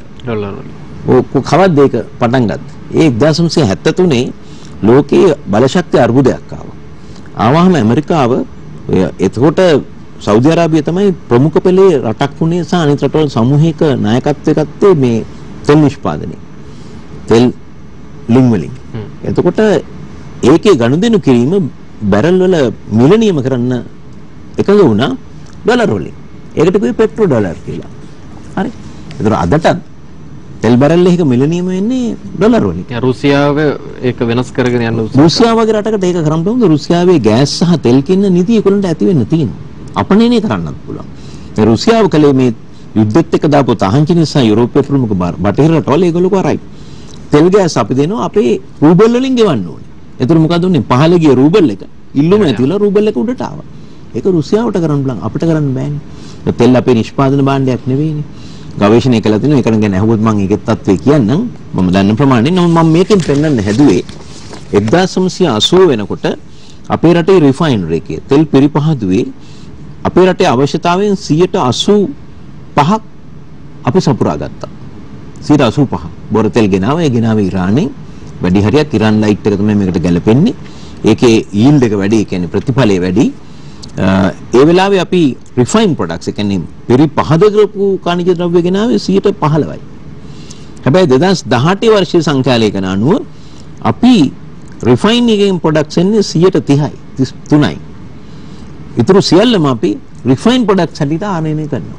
දැන් මේ දෙකේ වෙනස මොකද පරිපහදු නොකරපු බොර තෙල් ගෙනාවහම බොර තෙල් අපි රිෆයිනරි එකේ යනකොට අපි භූමි තෙල් ජෙට් A1 ඊට උඩින් තියෙන එක ඊට පස්සේ නැප්තා එනවා ඊට පස්සේ පෙට්‍රල් එනවා ඒක 92 95 හැටියට හදා ගන්න පුළුවන් සල්ෆර් ප්‍රමාණය වෙනස් වීමත් එක්ක ඔක්ටේන් ඊළඟට ඩීසල් එනවා මේ අතර මේකේ එනවා අපද්‍රව්‍ය හැටියට නැත්නම් රෙසිඩියු එක හැටියට එන එක රිෆයින් මේ ෆර්නස් ඔයිල් එක ෆර්නස් ඔයිල් එකේ වර්ග දෙකක් විකුණනවා සාමාන්‍යයෙන් ඒක තමයි භාවිතා කරන්නේ මේ දැවිතෙල් කියනවා සාමාන්‍යයෙන් මේ ඔය පවර් ප්ලාන්ට්ස් වලට විදුලි බල උත්පාදනය. දැන් අපේ රටේ විදුලි බල උත්පාදනය කරන මුලින්ම ලක්ෂමානෙන් පටන් ගන්න ඕමම ගිහිල්ලා දැන් ගත්තොත් අද දවසේ සාමාන්‍යයෙන් දල වශයෙන් කියනොනම් 1290ක් ප්‍රධාන ජල විදුලි බලාගාර වලින් නිෂ්පාදනය කරන්න පුළුවන්. සම්පූර්ණ ධාරිතාවයේ වතුර තියෙනවනම්. හැබැයි ඒකේ දැන් කාර්යක්ෂමතාවය අඩු වෙන හින්දා 1100ක් විතර වෙනවා. ඊළඟ මිනි හයිඩ්‍රෝ කියන එක පටන් අරගෙන දැන් 408ක් 60ක් විතර නිෂ්පාදනය කරනවා සාමාන්‍ය 400ක් එනවා. ඒතර ජලයේ තියෙන අවධියකදී ජලය භාවිතා කරලා ඉන්න විදුලි නිෂ්පාදනය 1100 1500ක් විතර වෙනවා මෙතකොට. හරි. දෛනික ඉල්ලුම මේ වෙනකොට 2500 600 700ටත් ගිහිලා තිනවා. එතකොට 2600 රැට ඉල්ලුම එනකොට 1500 මෙතනින් එනකොට නොරොච්ච වලින් එනවා. පවර් ප්ලාන්ට්ස් තුනෙන් 900ක් එනවනේ සාමාන්‍යයෙන් 800ක් එනවා. 1500 800 2300යි. එතකොට අපිට මදි වෙන්නේ 200ක් 250 300ක විතර ප්‍රමාණයක් තමයි අඛණ්ඩ විදුලිය දෙන්නේ. ඒතර ඒකට අවශ්‍ය වන්නා වූ ෆර්නස් ඔයිල් එක දැවිතෙල් ප්‍රමාණය රිෆයිනරි එකෙන් ආවහම අපිට ඒක අඩු මිලකට ලැබෙන නිසා කියන්නේ අතුරුඵලයක් ලෙස ඒක භාවිතා කරලා අපිට විදුලි නිෂ්පාදනය කරන්න පුළුවන්. ඕක තමයි කාලාන්තරයක් තිස්සේ සිද්ධ වුනේ. හැබැයි දැන් ප්‍රශ්නේ උනේ අපේ රිෆයිනරි එකත් වැහුවා. බොර තෙල් නැතුව. ඒ රිෆයිනරි එක වැහුවාම අර රිෆයින් ප්‍රොඩක්ෂන් එක අඩු වුණා. දැන් භූමි තෙල් අත් වශයෙන් වෙන්නේ රිෆයිනරි එක. ටොන් 500ක් 600ක් දවසකට එනවා. ඒක නැති වුණා. ඊළඟට මේ අර ෆර්නස් ඔයිල් එක නැති වුණා. දැන් මොකද වෙන්නේ? දැන් ෆර්නස් ඔයිල් එකක් නිෂ්පාදන වියදම මේ බොර තෙල් නිෂ්පාදන කළ අනිත් ඒවා එන වියදම ගණන් හදලා බැලුවාම එතන රුපියල් 100ක් කියලා උදාහරණයක් හැටියට 100ට වැඩි වෙයි දැන් ගණන් හදුවොත් 100ක් කියමුකෝ. හැබැයි දැන් ඩීසල් ලිටරයක් කියලා 289 ඒක අද තියෙනවා. දැන් එතකොට 100න් හදන්න පුළුවන් යුනිට්ස් ගානයි 1 ලිටරයකින් 289 ඩීසල් ලිටරයකින් හදන්න පුළුවන් යුනිට්ස් ගානයි ගත්තාම කොස්ට් කැල්කියුලේෂන් එකක් කළොත් පිරිවැය ගණනය කිරීමක් කළොත් මම හිතන්නේ සාමාන්‍යයෙන් දල වශයෙන් රුපියල් 45කට එහා යනවා ඩීසල් ලිටරයකින් අපි යුනිට් එකක් හදන මිල. ෆර්නස් එකකින් හදුවා නම් ඒක ඊට වඩා බොහෝ අඩුයි. ඒ කියන්නේ රුපියල් ඕනනම් 15-16ක් වගේ වේවි. දැන් අද දල වශයෙන් ගන්න ඔක්කොම විදුලි බල ප්‍රභාවයන් එකතු කළා දල නිෂ්පාදන පිරිවැය ගත්තොත් රුපියල් 16කට පොඩ්ඩක් වැඩි වෙනවා. දැන් නොරොච්චු වල ගත්තොත් රුපියල් 9-10ක් වෙන්න පුළුවන් ගල්ලංගුරු. ජල විදුලිය ඊටත් අඩුයි. දැන් ලක්ෂපාන වගේ වේ 7 ගණක් වෙන්නේ. මොකද අවුරුදු ගණක් අපි ණයක් ගෙවලා ඉවරයි. එහෙමයි ගණන් හදන්නේ. දැන් ඒක නිසා මෙන්න මේ தත්ත්වය ගන්න ඕන බල ශක්තිය අරුබුදය ආවේ මෙන්න මෙතනින්. 2020 අගෝස්තු වෙනකොට ලෝකේ බොර තෙල් බැරල් එකක මිල ඩොලර් 38යි. ඔක ඉතින් පල්ලෙහාට ගියා 38යි. අද කීයද? 117යි. ඒතකොට 38 ඉඳලා 114 ගිහිලා තිනවා මේ අවුරුදු එකහමාරකට ආසන්න කාලයක් තුල. හැබැයි අපි එදා අපේ සංචිත තිබුණා බිලියන 6.5. අපේ රේටින්ග්ස් තිබුණා B+. ඒතර ඒ වෙලාවේ ක්‍රම දෙකක් තිබුණා අපිට. එක්ක දිගු කාලීන ගිවිසුම් වලට යන්න ඕනේ. ඒකෙන් අපි 38 ගානේ අදත් ගන්න බෑ. නමුත් ගිවිසුම් වලට ගියොත් අපිට ඒ වෙලාවේ අපේ ගිවිසුම් වලට එළඹෙනවා. මාස 6ක ණයත් එක්ක මොකද හේතුව අපේ රේටින්ග්ස් හොඳයි. සංචිත තිබුණා. දැන් ඒක කරන්න බෑ. ඊළඟට එහෙම නැත්නම් අපි හෙජින් යන්න තුන කලින් සැරේ වගේ නෙවෙයි. නියමාකාරී හෙජින් වලට ගියා නම් අපිට විශාල ලාභයක් ලබන්න මෙච්චර බරක් ජනතාවට ලැබෙන්නේ නැහැ. දැන් අපිට බලපෑම් දෙකක් එනවා. එකක් ඩොලර් සංචිත නැතිවීම, ඒකම රුපියල් ලික්විඩිටි එක නැතිවීම බැංකුවල ආනයනයෙන් සඳහා අවශ්‍ය වන්නා වූ. අනිත් පැත්තෙන් අපේ ඩොලර් එක රුපියල් 200 203 තිබිච්ච එක 230ට ගෙනල්ලා ෆික්ස් කරන්න නැතුව අතෑරියා. දැන් ගිහිල්ලා 380ට ගිහිල්ලා දැන් 360ට 60යි 65 අතර දැන් තියෙනවා. දැන් මේක බලාපොරොත්තුෙන් ඉන්න අපනෑන ප්‍රේෂණ රටට එන්නේ. අපේ ශ්‍රමිකයින්ගේ ප්‍රේෂණ ටික අපිට එන්නේ ඩොලර් මිලියන 600. ඒක 190ක් 95ක් වෙලා තියෙනවා. එතකොට එතනම අපිට මාසයකට ලැබෙන්න තිබිච්ච ස්ථිර වශයෙන් ඩොලර් මිලියන 400ක් නෑ. දැන් පහුගිය මාස කිහිපය ගත්තොත් විදේශගත වීම රැකියාව සඳහා 286කින් වැඩි වෙලා කියලා අද නිවුස් මේ පොත් වලට කිව්වා.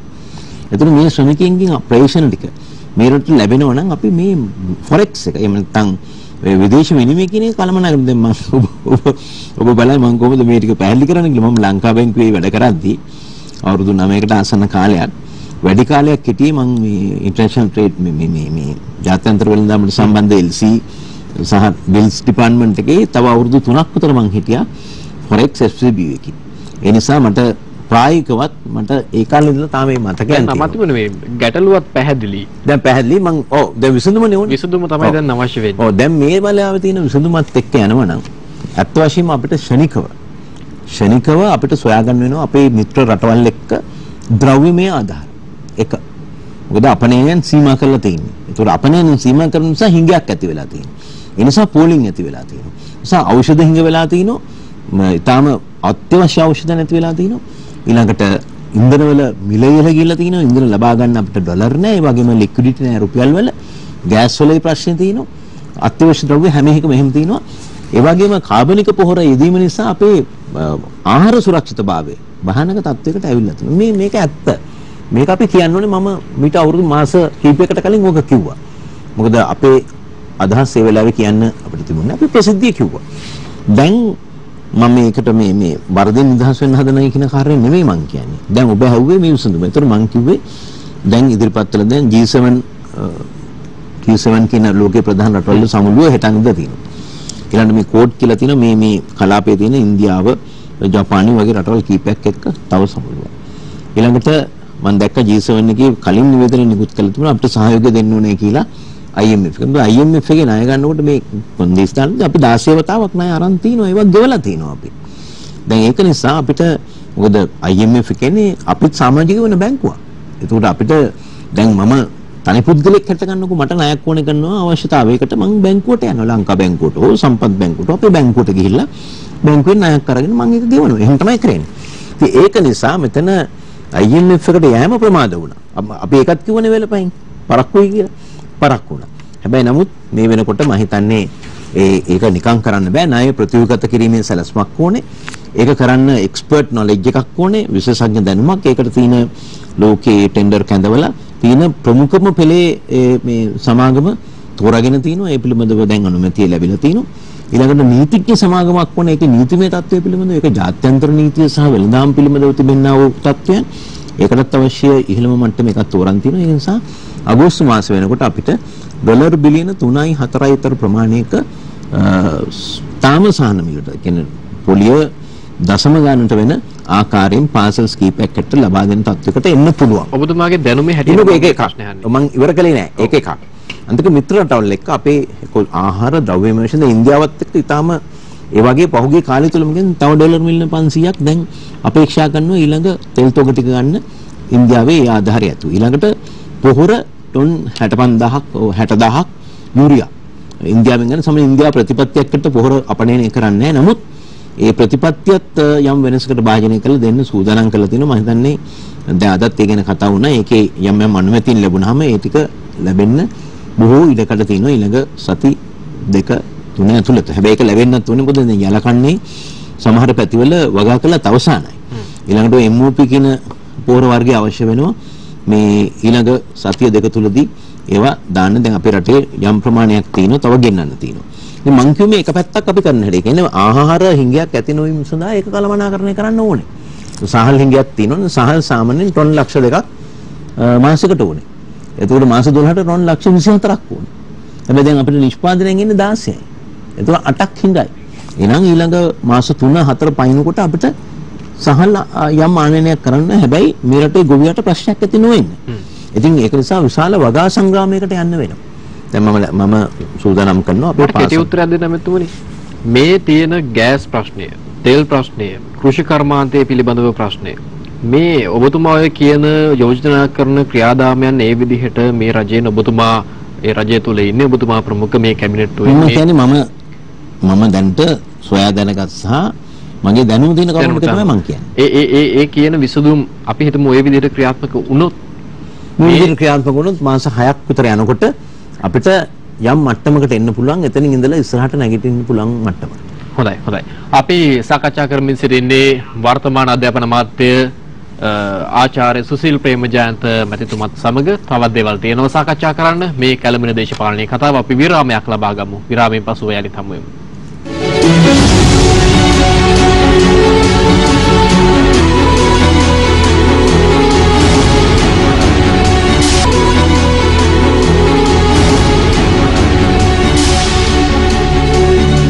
කැළඹෙන දේශපාලනයේ කතාව සුලිය අද දවසේදී අපේ ආරාධිතයා වර්තමාන රජයේ නව අභිනව අධ්‍යාපන අමාත්‍ය ආචාර්ය සුසිල් ප්‍රේමජයන්ත මැතිතුමත් එක්කයි සාකච්ඡාව ඉදිරියට අරගෙන යන්නේ. අපි දේශපාලනයේ බොහෝ කරුණු කාරණා සාකච්ඡාවට ලක් කරා. තවත් දේවල් තියෙනවා කතා කරන්න. අමාත්‍යතුමනි මේ මහජනතාව බොහෝ විට කියන කාරණාවක් තමයි වර්තමානයේ රටේ පවතින මේ ව්‍යවස්ථාදායක සභාව, විධායකය, පාර්ලිමේන්තුව, මේ බල කේන්ද්‍ර මේවා සියල්ලටම මහජන නියෝජිතයින් ජනතාව විසින් පත් කරලා යවනවා වසර 5කට සැරයක්. මේ පත් කරන නියෝජිතයින්ගේ සුදුසුකම් පිළිබඳව ජනතාව ඊට පසුව යලි කතා කරනවා. දැන් රටේ ක්‍රියාත්මක වන නීතිය සම්පාදනය කරන තැන රට ඉස්සරහට අරගෙන යන්න තීරණ ගන්න තැනට යවන පුද්ගලයින් බුද්ධිමත් පිරිසක් විය යුතුයි කියන මතය පොදු ජනතාව තුළ තියෙන මතයක්.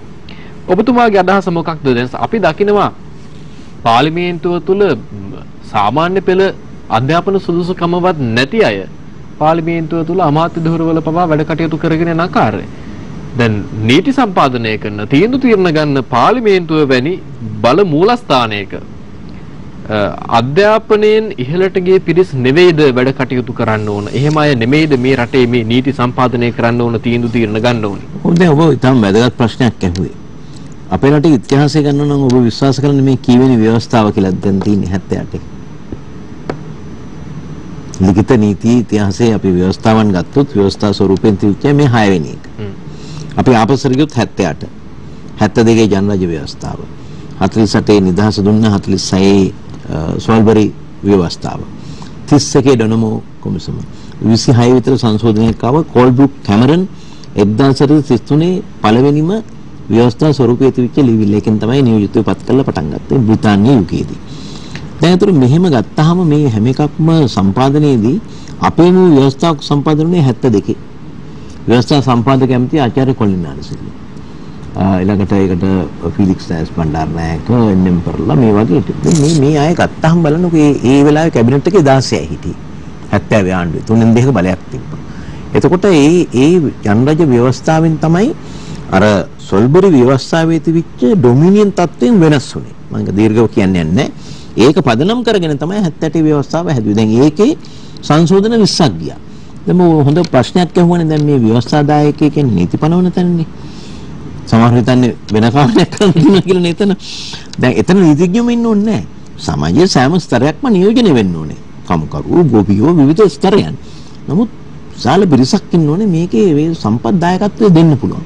ඒ නිසා තමයි මම එක දවසක් පාර්ලිමේන්තුවේදී මේ තැන් තැන් වල ව්‍යවස්ථාව හදලා මෙහෙ ගේන්න එපයි කියලා අපිට අත උස්සන්නේ. ඒක පාර්ලිමේන්තුවේ වැඩක්. පාර්ලිමේන්තුවේ ඉතිහාසෙම 72 ව්‍යවස්ථාව හදපු හැටි මම කිව්වා. ඊට පස්සේ 78 JR හදපු හැටිත් මම කිව්වා. ඊට පස්සේ සංශෝධනයේට මුල පුරපු ආකාරයත් මම කිව්වා. එතෙන්දී පාර්ලිමේන්තුවේ තමයි දැන් 72 නම් ජාතික රාජ්‍ය සභාව පත් කළා. එතෙන්ද ව්‍යවස්ථා සම්පාදක මණ්ඩලයක් හැදුවා. මුළු පාර්ලිමේන්තුවම. පාර්ලිමේන්තුවේ පිටින් තමයි සම්මත කළේ විවිධ තර්කයන් තිබුණා කියන්න වෙලාවක් මදි මට ඒකට. ඉතින් ඒක පදනම් කරන 78 ආවේ ඒකෙන් තමයි මේ හොඳ උදාහරණයක් මම අහන්නම්කෝ. දැන් හැමෝම කියනවා 19 ගේන්නයි කියලා 20න් විධායක බලය වැඩි වුණා. තිබුණට වඩා 19න්. ඒක අඩු කරලා 19 ගේන්නයි කියනවනේ 20 අත උස්සප එකත් වැරදි කියන එක. හැබැයි 19 වෙනි සංශෝධනයේ ගේනකොට එදා මම සංධානයේ ලේකම්. සංධානයේ මන්ටුර 141ක් හිටියා. එදා බලයටපත් වෙච්ච යහපාලන ආණ්ඩුවේ එදා පාර්ලිමේන්තුවේ තිබුණේ ආසන 46යි. රනිල් වික්‍රමසිංහ මහත්මයා ආගමැති. එතකොට අපේ 141 සහයෝගය නොදුන්නා නම් 150ක් ගන්න බෑ. ඒ වෙලාවේ 212ක් 19 වෙනි සංශෝධනෙට පක්ෂව ඡන්ද දුන්නා.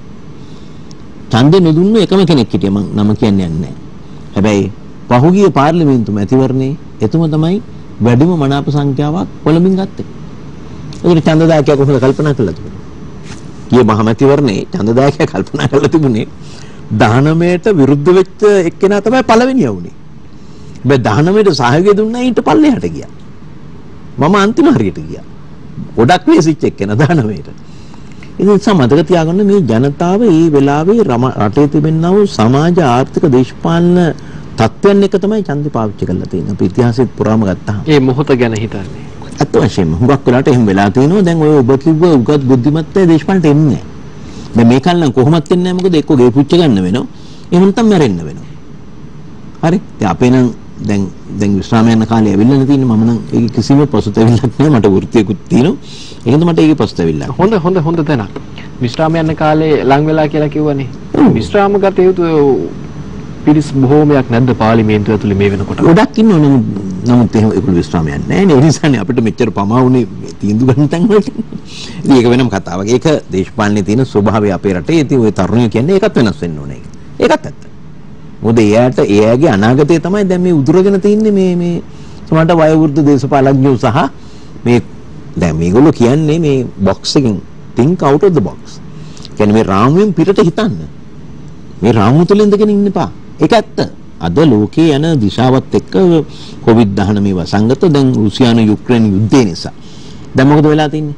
තිරිඟු පිටි ඉහිලා ගියා. ඇයි ඉහිලා ගියේ? 122ක් යුරෝපයට තිරිඟු පිටි ලබා දෙන්නේ මේ යුක්‍රේනේ. ඒක නැති වුණා. එතකොට රුසියාවෙන් අපනයනය කරන තිරිඟු විශාල ප්‍රමාණයක්. ඒකත් දැන් අඩු වෙලා තියෙනවා.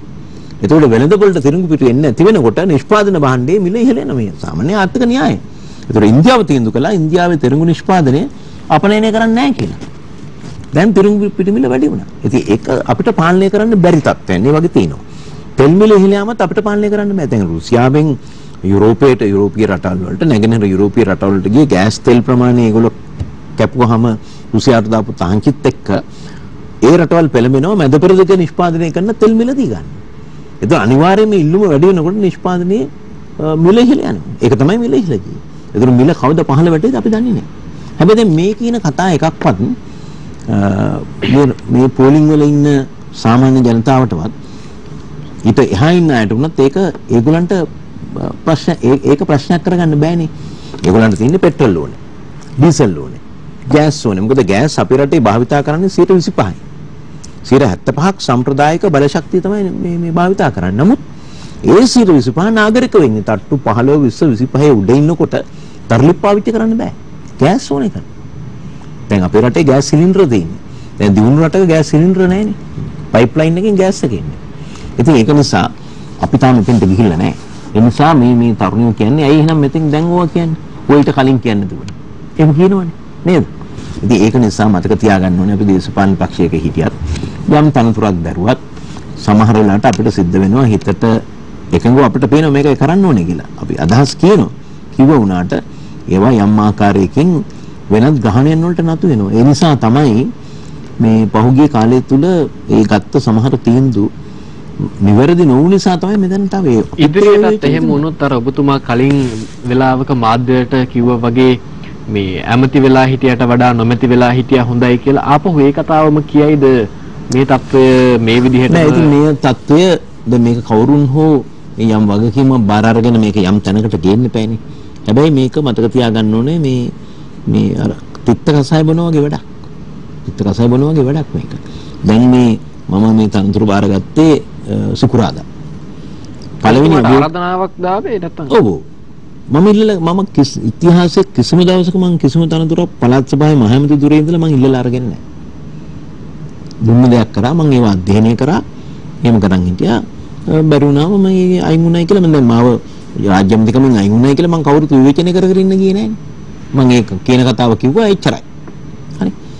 ඉතින් ඒක නිසා අපි මතක තියාගන්න ඕනේ අපිට කරන්න පුළුවන් කාර්ය කළා හොඳ පැත්තට කරන්න පුළුවන් නම් කරනවා නැත්නම් අපිට අපේ වැඩ බලාගෙන අපිට යන්න පුළුවන්. නමුත් අපිට යම් වගකීමක් තියෙනවා යම් අතපසුවීම් සිදු වුණා නම් වැරදීම් සිදු වුණා නම් උපරිම මට්ටමින් ඒක නිවැරදි කරලා යන්න. එන්නේ ඒ කාර්යයට පමණයි මම මේ තනතුරු බාරගත්තේ. හොඳයි. අපි මේ සාකච්ඡා කරමින් සිටින්නේ වර්තමාන රජයේ අධ්‍යාපන අමාත්‍ය ආචාර්ය සුසිල් ප්‍රේමජයන්ත අමාත්‍යතුමත් සමග අපි මේ සාකච්ඡාව මෙතෙක් රටේ පවතින ආර්ථිකමය සමාජීයමය කරුණු කාරණා පිළිබඳව සාකච්ඡාවට ලක් කරන්නට යෙදුණා. අපි තවදුරටත් සාකච්ඡා කරන්න බලාපොරොත්තු වෙනවා. විශේෂයෙන්ම අමාත්‍යතුමනි මේ දවස්වල ගාල් මූදර පිටියේ අද 45 වෙනි දවසට පැවැත්වුණු ආදරේ අර්ගලය කියලා අපි හඳුන්වන අපේ තරුණ තරුණියන් ඉල්ලා සිටින මේ සිස්ටම් චේන්ජ් එක නැත්තම් මේ පද්ධතියේ ඇතිවිය යුතු වෙනස පිළිබඳව කවුරුත් කතා බහ කරන කාලයක්. ඔවුන් බොහෝ විට කියන කාරණාවක් තමයි ඒ වගේම ඔවුන්ගේ පමණක් නෙවෙයි පොදු මහ ජනතාවගේම තියෙන අදහසක් තමයි විශේෂයෙන්ම මේ වසර 5කට මහජන නියෝජිතයින්ට බලය ලබා දුන්නට පස්සේ යලි මේ ලබාගත් බලය සහිත නියෝජිතයින් හරියාකාරව වැඩ කටයුතු කරන්නේ නැත්නම් ඒ බලය නැවත වෙනස් කරන්නට ඔවුන්ට අවස්ථාවක් ලැබිය යුතුයි කියන කාරණේ ඒක එකක්. අනිත් කාරණාව තමයි විශේෂයෙන්ම මේ වෙනකොට ජාතික ප්‍රතිපත්තියක් මත පිහිටා මේ රට ඉදිරියට රැගෙන යාම පිළිබඳව ගැටලුවක් මත වෙලා තියෙනවා. මෙවර 21 වෙනි ආණ්ඩු ක්‍රම ව්‍යවස්ථා සංශෝධනයෙන්වත් ජාතික ප්‍රතිපත්තියක් මේ රටට එයිද? ඔබතුමා අධ්‍යාපනය පිළිබඳව කතා කරන අවස්ථාවේදී මා අසල් සිටියා ඔබතුමා අධ්‍යාපනය පිළිබඳව ජාතික ප්‍රතිපත්තියක අවශ්‍යතාවය වැදගත්කම ඉස්මතු කරන්නට යෙදුණා. රටටත් ඒක විතන්විය යුතුයි නේද? ඔය ඊටම වැදගත් ප්‍රශ්නයක් මේ විශේෂයෙන්ම අපේ අරගල භූමි නැත්තම් අපේ ආදරේ භූමියේ සිටින තරුණ තරුණියන් බොහෝ දෙනා අති බහුතරයක් අවුරුදු 30 හෝ ඊට අඩු අය. ඒ කියන්නේ 90න් පස්සේ ප්‍රතිචාරය. දැන් මම 1988 89 90 කොළඹ මහාධිකරණයේ වැඩ කරපු කාලේ. සමහරට මේ තරුණ තරුණියෝ දන්නේ නැතුව ඇති මේ රටේ 60000ක් පමණ තරුණ තරුණියන්ගේ ජීවිත අහිමි වුණා. මම දහස් ගණනක් තරුණ තරුණියන්ට නොමිලේ පෙනී හිටියා. දැන් පාර්ලිමේන්තුවේ බෝම්බ සිද්ධියක් වුණානේ. 13 වෙනි සංශෝධනය සම්මත කිරීම සඳහා ආණ්ඩු පක්ෂ කණ්ඩායම එදා තිබුණේ ඔය සිනමන් ග්‍රෑන්ඩ් කියන එක ඔබරෝයි හොටල්. ඕකට රැස් කළා උතන ඉඳලා දෙපැත්තෙන් හමුදා මුර දාලා තමයි පාර්ලිමේන්තුවට ගියේ. ඊළඟ රැස්ුණාම එතනදී බෝම්බ දෙකක් අත් බෝම්බ දෙකක් බෝම්බ සිද්ධියෙන් ඇතුළතදී බරපතල තුවාල ලැබුණා එදා හිටපු ඇමතිවරයා. කීර්ති අබේවික්‍රම දෙනිය ඇමතිවරයා මිය ගියා. පාර්ලිමේන්තු සේවකයෙක් මිය ගියා. තව විශාල පිරිසක් තුවාල ලැබුණා. දැන් අතවශ්‍ය මම ඉස්සෙල්ලාම පාර්ලිමේන්තුවට ගියේ මේ නියෝජිතෙක් හැටියට නෙවෙයි. ඔය නඩුවට පෙනී ඉන්න අපේ ජේෂ්ඨ නීතිඥ හිටිය ආරය බෙසේකර ජනාධිපතිතුමා මමත් තව 3 දෙනෙක් නඩුවේ පෙනී හිටියා. විත්තිකාරයෝ 5ක් හිටියා. ඒකේ පළවෙනි විත්තිකාරය අජිත් කුමාර තව 4 දෙනෙක් හිටියා. මම තනියම 4 වෙනියට පෙනී හිටියා. කනිෂ්ඨ නීතිඥයෙක් හැටියට පළවෙනි විත්තිකාරට පෙනී හිටපු ජනාධිපතිතුමාට සහාය දුන්නා. ඒතර ඒකේ මුළු සිද්ධියම අපි දන්නවා. ඒකේ මේ මම පෙන්වුවේ මම ඒක ඒ කොහොමද සිද්ධිය වුනේ කියන එක මේ අධ්‍යයනය කරන්න තමයි මේ පාර්ලිමේන්තුවේ කොහෙන්ද මේගොල්ලෝ ගියේ කොහෙන්ද මේක විසිකලේ මේ කියන කරුණු බලන්න මම කිව්වේ ඒකයි ඉතිහාසය. නිසා මේ අද අවුරුදු 30ට වඩා බොහෝ තරුණ තරුණියෝ එදා වෙච්ච සිදුවීම් පිළිබඳව ඊට වඩා වෙනස් මේ අරගලේ. එදා අත් වශයෙන්ම බරපතල භීෂණයක් අවුතුරේ නැගෙනහිර LTT යුද්ධය ප්‍රේමදාස ජනාධිපතිතුමා ඉන්නකොට දකුණේ තිබුණේ තරුණයන්ගේ මීට වඩා වෙනස් සහකරණ එකකින්වත් තරුණයෝ කළාද වෙන කවුරු කළාද දන්නේ සංවිධාන විවිධ සංවිධාන වලින් ආව කහ බලල්ලු කිව්වා කළු බලල්ලු කිව්වා අනිත් පැත්තට ඉතින් මම ඒ වෙලාවේ දහස් ගාණක් තරුණ තරුණියන්ට පෙනී හිටියා. අද සමහර දේශපාලන පක්ෂවල වැදගත් අනතුරු ධර්ණය වෙනුනොත් මම පෙනී හිටියා මම නංගන් කියන්නේ නැහැ අය දන්නවා ඒක.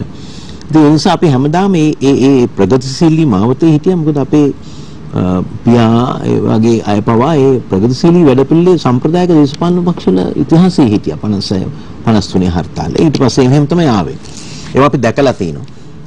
හැබැයි මේ තියෙන අරගල ඊට වඩා වෙනස්.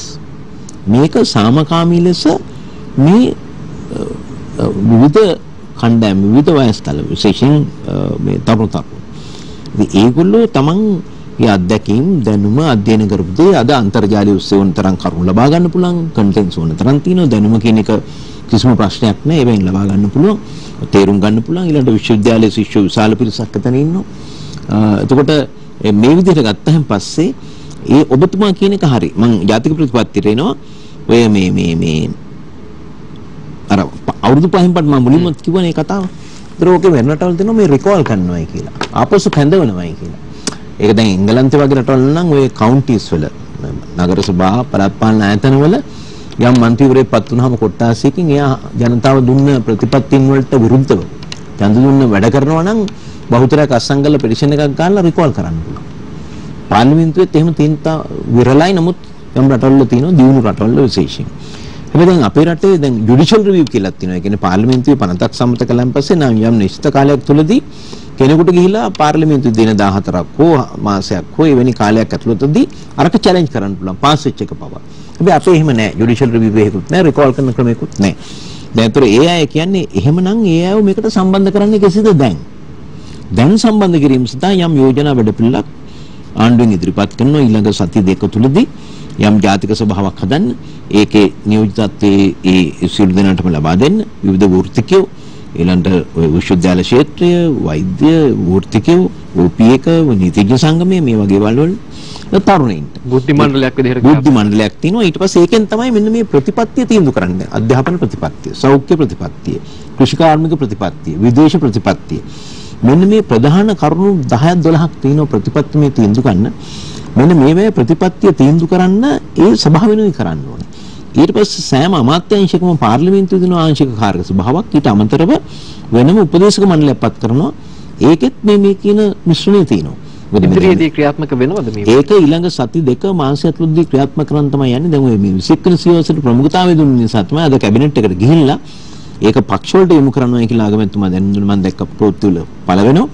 ඒතර සිකුරාද වෙනකොට ඒගොල්ලන්ගේ මත අදහස් ටික එනවා ඒකත් එක්ක සවුන්දා සාමාන්‍ය වෙන්නේ එක සතියක කැබිනට් පේපර් එකක් දැම්මාම ඒක තහවුරු වෙන්නේ ඊළඟ සතියේ ඒ කාල සීමාව තුළ ඒ අදහස් ටික අරගෙන ඊළඟ සවුන්දා වෙනකොට ඒක අනුමත කරලා එවුවාම ගැසට් වෙලා නියමිත කාලේ නෝ ඊළඟ සතිය තුන ඇතුළත ශ්‍රේෂ්ඨ අධිකරණයට ගිහිලා ගත වෙන කාලයක් තියෙනවා ප්‍රශ්නම දාන්න පුළුවන් ජූනි මාසේ 3 වෙනි සතියේ පාර්ලිමේන්තුව රැස් වෙනකොට ඔක ගන්න පුළුවන්කම ලැබෙනවා ඒක මොකද කඩිනම් කළා මේකට යන්න මොකද අලුතින් 19 වෙනි සංශෝධනයේ කෙටුම්පත තියෙනවා දැන් මගේ ගෙදරත් තියෙනවා මම ගත්තා ඒකේ පාස් වෙච්ච මේ පණතම තියෙනවා ඒතර ඒකට පොඩි පොඩි සංශෝධන ටිකක් විතර එන්න තියෙන ලොකු වැඩක් කරන්න තිබුණේ නැහැ දැන් අධිකරණතුමා ඒක කරනවා ඔබතුමන්ලා කියන දේවල් වලට වර්තමාන අග්‍රාමාත්‍යවරයා එහෙම කන් දෙනවා දැන් පසුගිය එතුමාම තමයි යෝජනා කළේ මොකද එතුමා මේ ආණ්ඩුවේ ඉන්නේ තනි මන්ත්‍රීවරයෙක්ට ආපු පක්ෂයකින්නේ ඔව් ඒතර එතුමා බහුතරයක් ගත්ත දේශපාලන පක්ෂයත් වෙනත් දේශපාලන පක්ෂවල සම්මිශ්‍රණයක් හිට තමයි මේ 19 දෙනා දැන් ඇමති මණ්ඩලයේ ඉන්නේ.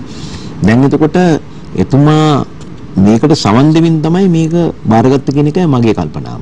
ඒ නිසා එතුමාගේ අදහස තමයි එකක් මේ ජාතික ප්‍රතිපත්ති සඳහා වහාම මේ ජාතික සභාවක් ඇති කිරීම අමාත්‍යාංශයෙන් දැන් මගේ අධ්‍යාපන අමාත්‍යාංශයේ මේ වෙනම උපදේශක මණ්ඩලයක් පත් කරાવી කැබිනට් පත්‍රිකාවක් මේක දාන්න සූදානම් කරගෙන යන්නේ. මේ එතකොට ඒකේ යම් 15ක් ඒ වගේ ප්‍රතිශත දැම්මාම හැම ෂේට් එකක්ම නියෝජනය වෙනවා. අපි දැනට සකස් කරපු ප්‍රතිසංස්කරණ යෝජනාවක් තියෙනවා. ඒක අඩු වැඩි කරලා ඊළඟ දශකයට දෙකට තුනට ගැලපෙන ආකාරයට අර මං කිව්ව ඉමර්ජින් ටෙක්නොලොජිස් වලට තැන දෙමින් හැබැයි ඒකත් එක්ක අපි ග්‍රාමීය ප්‍රදේශ වලට ගිහිල්ලා ඒ දරුවන්ගේ මේ පහසුකම් ටිකක් දෙන්න ඕනේ. දැන් දැන් ගත්තොත් එහෙම ඉංග්‍රීසි භාෂාව පිළිබඳව ගුරුවරු අඩුයි. ඊළඟට තාක්ෂණය, ඊළඟට විද්‍යාව, ගණිතය හැමදාම දෙවිච්ච ප්‍රශ්න දුෂ්කර ප්‍රදේශවල. දැන් අපි කොච්චර ගුරුවරු බඳව ගත්තත් ප්‍රධාන ප්‍රශ්නේ තමයි මේ පීඨ වලින් එන උපාධාරින් වෙන්න පුළුවන් ඒගොල්ලෝ හුඟක් වෙලාවට Tamanට පහසු තැන හොයනවා. අද තියෙන ආර්ථික ප්‍රශ්නත් එක්ක තව එක වැඩි. හැබැයි අපේ මූලික කාරණය වෙන්නේ මේ දරුවාට පන්ති කාමරය තුල අධ්‍යාපනය ලබා දීම. ඒ සඳහා වන සම්පත්දායකයා පුහුණු කරපු ගුරුවරයෙක් වෙන්න ඕනේ. අපේ ඒ වැඩපිළිවෙල තියෙනවා. නමුත් පසුගිය COVID-19 එක්ක යම් බරපතල පසුබෑම් වලට ලක් වුණා. ඒවා නැවත සකස් කරන්න වෙලා තියෙනවා. ඉතින් මම මේ දවස්වල කරන්නේ විදේශ ආධාර ලැබිච්ච වැය නොකරපු මුදල් මොකද රුපියල් හොයාගන්න නැහැනේ. ඒතර ඒවා දැන් සාකච්ඡා කරගෙන යනවා. ඊළඟ සතිය දෙක තුලදී යම් එකඟතාවයකට ඇවිල්ලා ඒවා මේ කඩෙනෙමින් මේ මාස 6 තුල යොදන්න. දැන් අපි උසස් අධ්‍යාපනය ගමු. විශ්වවිද්‍යාල පද්ධතිය. දැන් මම හිතන්නේ හම්බ වෙනවා මේ පිරිස්. දැන් මට තියෙන තොරතුරු අනුව 1,50,000ක් ඉන්නවා විශ්වවිද්‍යාලවල සෑම වසරකම ඉන්න සිටු මුළුවන් ගත්තොත් ආධාර ලබන. මේන් 65,000ක් ඉන්නවා මහ පොළ ශිෂ්‍යත්වයේ මුදල් ලැබෙන. තව 40,000ක් ඉන්නවා අර බර්ස් එක ලැබෙන. හැබැයි දැන් මේ මුදල මේ දරුවන්ට ප්‍රමාණවත් නැහැ. පැහැදිලිද? දැන් ඒතර භාණ්ඩාගාරයෙන් මේක මුදල ගන්න පුළුවන්ද කියන ලොකු ප්‍රශ්නයක්. ඒ නිසා මම උත්සාහ කරගෙන යනවා අර වියදම් නොවෙච්ච ෆොරින් ෆන්ඩ්ස් තියෙනවා. ඒව අරගෙන මේ මාස 6 කළමනාකරණය කරන්න. ඊළඟට අපි ප්‍රාථමික අංශය ගත්තොත් එක වසර 2020 හිටපු දරුවා 2021 දෙක වසරට ආවා. 2020 පන්ති පවත්වලා තින්නේ පාසල් දින 210න් 65යි. 2021 වර්ෂයේ ඊට පොඩ්ඩක් වැඩි. දැන් මොකද වෙන්නේ? එක දෙක වසරවල සාක්ෂරතාවය ලිටරසි ඇන් නියුමරසි. ඒ කියන්නේ මේ අකුරුයි සංඛ්‍යයි. මේ පිළිබඳව නිසි අවබෝධයෙන් ලබා නොගත්තොත් තුනේ ඉඳලා ලොකු ප්‍රශ්නයකට මුහුණ පානවා. අකුරුත් බෑ ඉලක්කනුත් බෑ. අන්න. එතකොට අපි දැන් අද සාකච්ඡා කළා මේ ඊළඟ දින කිහිපය තුළ ජාතික අධ්‍යාපන ආයතනයේ අධ්‍යක්ෂකවරු පළාත් වලින් අදහස් අරගෙන මේ ටිකත් එක්ක දැන් අපි බලනවා කොහොමද අපි මේ මාස ඊළඟ මාස 6දී දැන් මාස 3ක යම් බාධක එක්ක ගියා. කොහොමද අඛණ්ඩව මේක ඉදිරියට ගෙනහිල්ලා මේ දරුවෝ ටික මෙතනින් ගොඩට ගන්න. ඊළඟ සාමාන්‍ය පෙළ විභාගය දැන් ඔය තියන්නේ දෙසැම්බර් වල තියන්නේ තුච්ච විභාගය. COVID-19 ආපස්සට ගියා. මේ අවුරුද්දේ තියෙන පහවසර ශිෂ්ටාර්ථ විභාගය උසස් වල විභාගය දැන් ඔක්තෝබර් වලට දින නියම කරගෙන තියෙනවා. ඒක නිසා මේ ඔක්කොම අපේ ඉලක්කය වෙන්නේ දෙසැම්බර් මාස වෙනකොට මේක සියල්ල යාවත් කාලින කරලා විෂය නිර්දේශයන් ආවරණය කරගෙන ඒ පිළිබඳව ඒ අධ්‍යාපන ක්ෂේත්‍රය කතා කරනවා. මම උති සමිතියක්වත් කතා කරනවා. කතා කළේ හැම එකඟතාවයකට ඇවිල්ලා දෙමාපියෝ සිල් දෙනාගේ සහයෝගයෙන් ඊළඟට ඔබ දකින්න ඇති පුවත්පත්වල මම දැක්ක අද උදේ පුවත්පත් කියනකොට දරුවෝ දෙන්නේ මවත් නැහැ පියත් නැහැ ආච්චිත් එක්ක ඉන්නේ. එතකොට ඉන්න තැනක් නැහැ. දැන් පාසල් යෑම කොහොමද? මේ වගේ ප්‍රශ්න ගණනාවක් අද සමාජය තුළ තියෙන මේ COVID-19 ඔබ නොහිතන ප්‍රශ්න තියෙනවා. මම වෛද්‍ය කණ්ඩායමක් එක්ක සාකච්ඡා කළා මීට මාස කිහිපෙක මාව ඉවත් කරන්න කලින්. ඉතින් ඒ සියලු දෙනා අපි සහභාගී කරගන්න ඕනේ මනෝවිද්‍යාව මේ සියලු දෙනා. ඔබ නොහිතන ප්‍රශ්න තියෙනවා අපේ මේ COVID-19 එක්ක අපිව ඒක ප්‍රබල වෙලා තියෙනවා මේ ආර්ථික හා සමාජීය ප්‍රශ්නත් එක්ක. ඒ නිසා අපි බලන්න ඕනේ මේ රට අපිට උගණ්ඩාවක් කරන්න බෑ. උගණ්ඩාවේ දීපල තියෙන ඒවා සම්බන්ධ තියෙන අය ඇති. අපිට මේ රට උගණ්ඩාවක් කරන්න මේ රටේ සියලු ඉතාම හොඳ මානව සම්පතක් තියෙනවා. ඒක සකස් කරගන්න පුළුවන්කම තියෙනවා. අපේ දැන් අපි අධ්‍යාපනය ගත්තොත් දැනුම කුසලතා ආකල්ප. දැනුම කිසි ප්‍රශ්නයක් නැහැ නේද ගන්න පුළුවන් දැනුම ඕන විදිහක ඉන්ටර්නෙට් එකට යන්න විතරනේ තියෙන්නේ ඔය තරුණ මෙහෙම තප්පර ගාණෙන් එක නෙවෙයි කෝල්ස් දෙන්න පුළුවන් ඒ ඔක්කොම කරන්න පුළුවන් ඕනම රටක තියෙන ඒ දැනුමක් ගන්න පුළුවන් පහසුකම විතරයි අවශ්‍ය වෙන්නේ ඊළඟට මොකද්ද වෙන්නේ කුසලතා අන්න එතන තමයි ප්‍රශ්නේ තියෙන්නේ කන්නංගර අධ්‍යාපනයේ ප්‍රමුඛතාවය දීලා තිබුණ කුසලතා නමුත් ඒක යට ගිහිල්ලා දැනුම සහ විභාග කේන්ද්‍රීය අධ්‍යාපන ක්‍රමයකට අපි ආවා දැන් අපේ රටේ නැතුණට වෙන රටවල ප්‍රසිද්ධ විභාගවලදී පොත පරිශීලනය කරන්න පුළුවන් කම්පියුටර් එක තියාගන්න ලැප් එක තියාගන්න පුළුවන් ඒකෙන් ඉන්ටර්නෙට් එකෙන් කරුණු ගන්න පුළුවන් ඒක ලියන්න පුළුවන් අපේ එහෙම නෙවෙයිනේ අපි දැන් සාමාන්‍ය පෙළ විභාගයට එනකොට අවුරුදු 11ක් තිස්සේ ඉගෙන ගත්ත දේවල් අන්තිමට 10 11 වසර දෙකනේ ගන්නෙ ඒ දෙකේ තියෙන සීල දෙන්න හොඳම මතකයේ තියෙන ඒ පිරිසෙන් දැන් මේ තෝරගන්න නේද එහෙම වෙන්නේ නැහැ දැන් ප්‍රතිසංස්කරණයකදී අපිට එක ශ්‍රේණියේ පටන් ගන්නකොට මේ ප්‍රායෝගිකව කණ්ඩායමක් හැටියට කොහොමද පරිසරය ආශ්‍රිතව අපි මේ ඉගෙන ගන්න කියන කාරණා. අපි තුමු දැන් උදාහරණයක් ගමු දෙදුන්නේ වර්ණ හතන එන්නේ. ඒතකොට දැන් ඔක අපි ඉස්කෝලේදී ෆිසික්ස් කරනකොට ප්‍රිස්මේ හරහා යවලා ඕක බලනවා. දැන් ළමයෙක් ඇහුවොත් අම්මගෙන් පාරේ යනකොට පේනවා පොඩි මද වැස්සක් තියෙනවා අනිත් පැත්තෙන් පේනවා දේ දුන්න පිටිපස්සෙන් ඉරති. ඉතින් ඔක ගෙදර මේ සුදු පිටියක් තින් තැනක නාන කාමරේ වුණත් ඔක කරලා පෙන්නන්න පුළුවන්. හරි. ඒක සමාන හා ප්‍රතිවිරුද්ධ බලය. දැන් ආස්කුන්ට. ඒ වගේ අපි මම කිව්ව පොඩි සිද්ධාන්ත මේ අපිත් ඉතින් ඉගෙන ගන්නනේ උසස් පෙළ දක්වා විද්‍යා විෂය ටික. ඊට පස්සේ වෙනස් වෙලා ගිය වෙන ක්ෂේත්‍ර වලට. දැන් එතකොට මෙවැනි සිද්ධාන්ත මේ දරුවන්ට ඊටාම සරලව උගන්වීම සහ අපි අත්හදාවල්ලා තියෙනවා. අර න්‍යායාත්මක දැනුම සහ ප්‍රායෝගික කොහොමද පරිසරයත් එක්ක යොදන්නේ?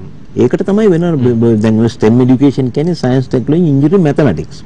ඕක දැන් ප්‍රවර්ධනය වෙලා ඉත STEAM කියලා. science technology engineering arts mathematics. සෞන්දර්ය විෂයන්, වාණිජ විෂයන් මේ ඔක්කොම එක තුල තියෙනවා. හැබැයි ඒක තාක්ෂණත් එක්ක යන්නේ. ප්‍රායෝගිකව දැන් ඔයතන artificial intelligence එකේ දියුණුව කොච්චරද කිව්වොත් අපි ඔය ගැන කතා කරමු අධ්‍යාපන වෙන දවසක අරගෙන ගමු වලින් හැබැයි ඔබ අහපු අර ප්‍රශ්නෙට මම උත්තර දෙනවා මේ ජාතික ප්‍රතිපත්තිය දැන්ට තියෙන ඒවා අපි වෙනස්කම් වෙන්න ඕනේ මේ තරුණයෝ ඉල්ලන්නේ ඒක. ඒගොල්ලන්ගේ සහභාගීත්වයෙන් අපි මේ මැතිවරණයක් තියලා ගොඩක් කල් ගිහිල්ලා නෙවෙයි ඒකේ මහජන යුතුයතරගෙන ඒක කරගන්න ඕන කෙනෙකුට අයිතිය තියෙනවා. ඒකට ඕන කෙනෙක් තෝරගන්න පුළුවන්. එතෙන්දි මේ එතෙක් මේ ජාතික ප්‍රතිපත්ති මේ තියෙන අරුබුදෙන් ගොඩේම සඳහා ඒ අයගේ සහභාගීත්වයෙන් සකස් කරන්න අපි වැඩපිළිවෙල ආණ්ඩුවක් කැට්ට කරගෙන යනවා ඊටාම කෙටි කාලයක් තුනදී සති දෙක තුනක් ඇතුළත. ඒක තමයි මගේ විශ්වාසය. ඊළඟට 21 වෙනි අනුක්‍රම ව්‍යවස්ථාව මම ඔය කිව්ව මට්ටමේ දැන් තිනවා. ඒක මම හිතනවා ජූනි 3 වෙනි සතියේ පාර්ලිමේන්තුව වෙනකොට ඒක ගන්න පුළුවන් කියන කාරණේ. විධායක ධුරයේ අහෝසි කිරීම පිළිබඳව ඊළඟට ව්‍යවස්ථාමය ගන්න පුළුවන් ක්‍රියාමාර්ග ගන්න වෙනවා. ඒකට ජනමත විචාරණයකින් අවසන් වෙන්නේ. ඒකට අපි තීන්දුව කරන්න ඕනේ ඒක එතෙන්ට යනවද එහෙම නැත්නම් මේ තියෙන තත්ත්වෙන් අපි පාර්ලිමේන්තු මැතිවරණයකට ගිහිල්ලා තවදුරටත් කතා කරමු. එතනින් ඒ ජනතාව කැමති කණ්ඩායමකට බලය දෙනවා කියලා. හොඳයි. අපි සාකච්ඡා කරමින් සිටින්නේ වර්තමාන අධ්‍යාපන අමාත්‍ය සුසිල් ප්‍රේමජයන්ත මැතිතුමත් සමග අපි විරාමයක් ලබා ගන්නවා සුලිය වැඩසටහනින් යලිත් හමු විරාමයෙන් පසුව.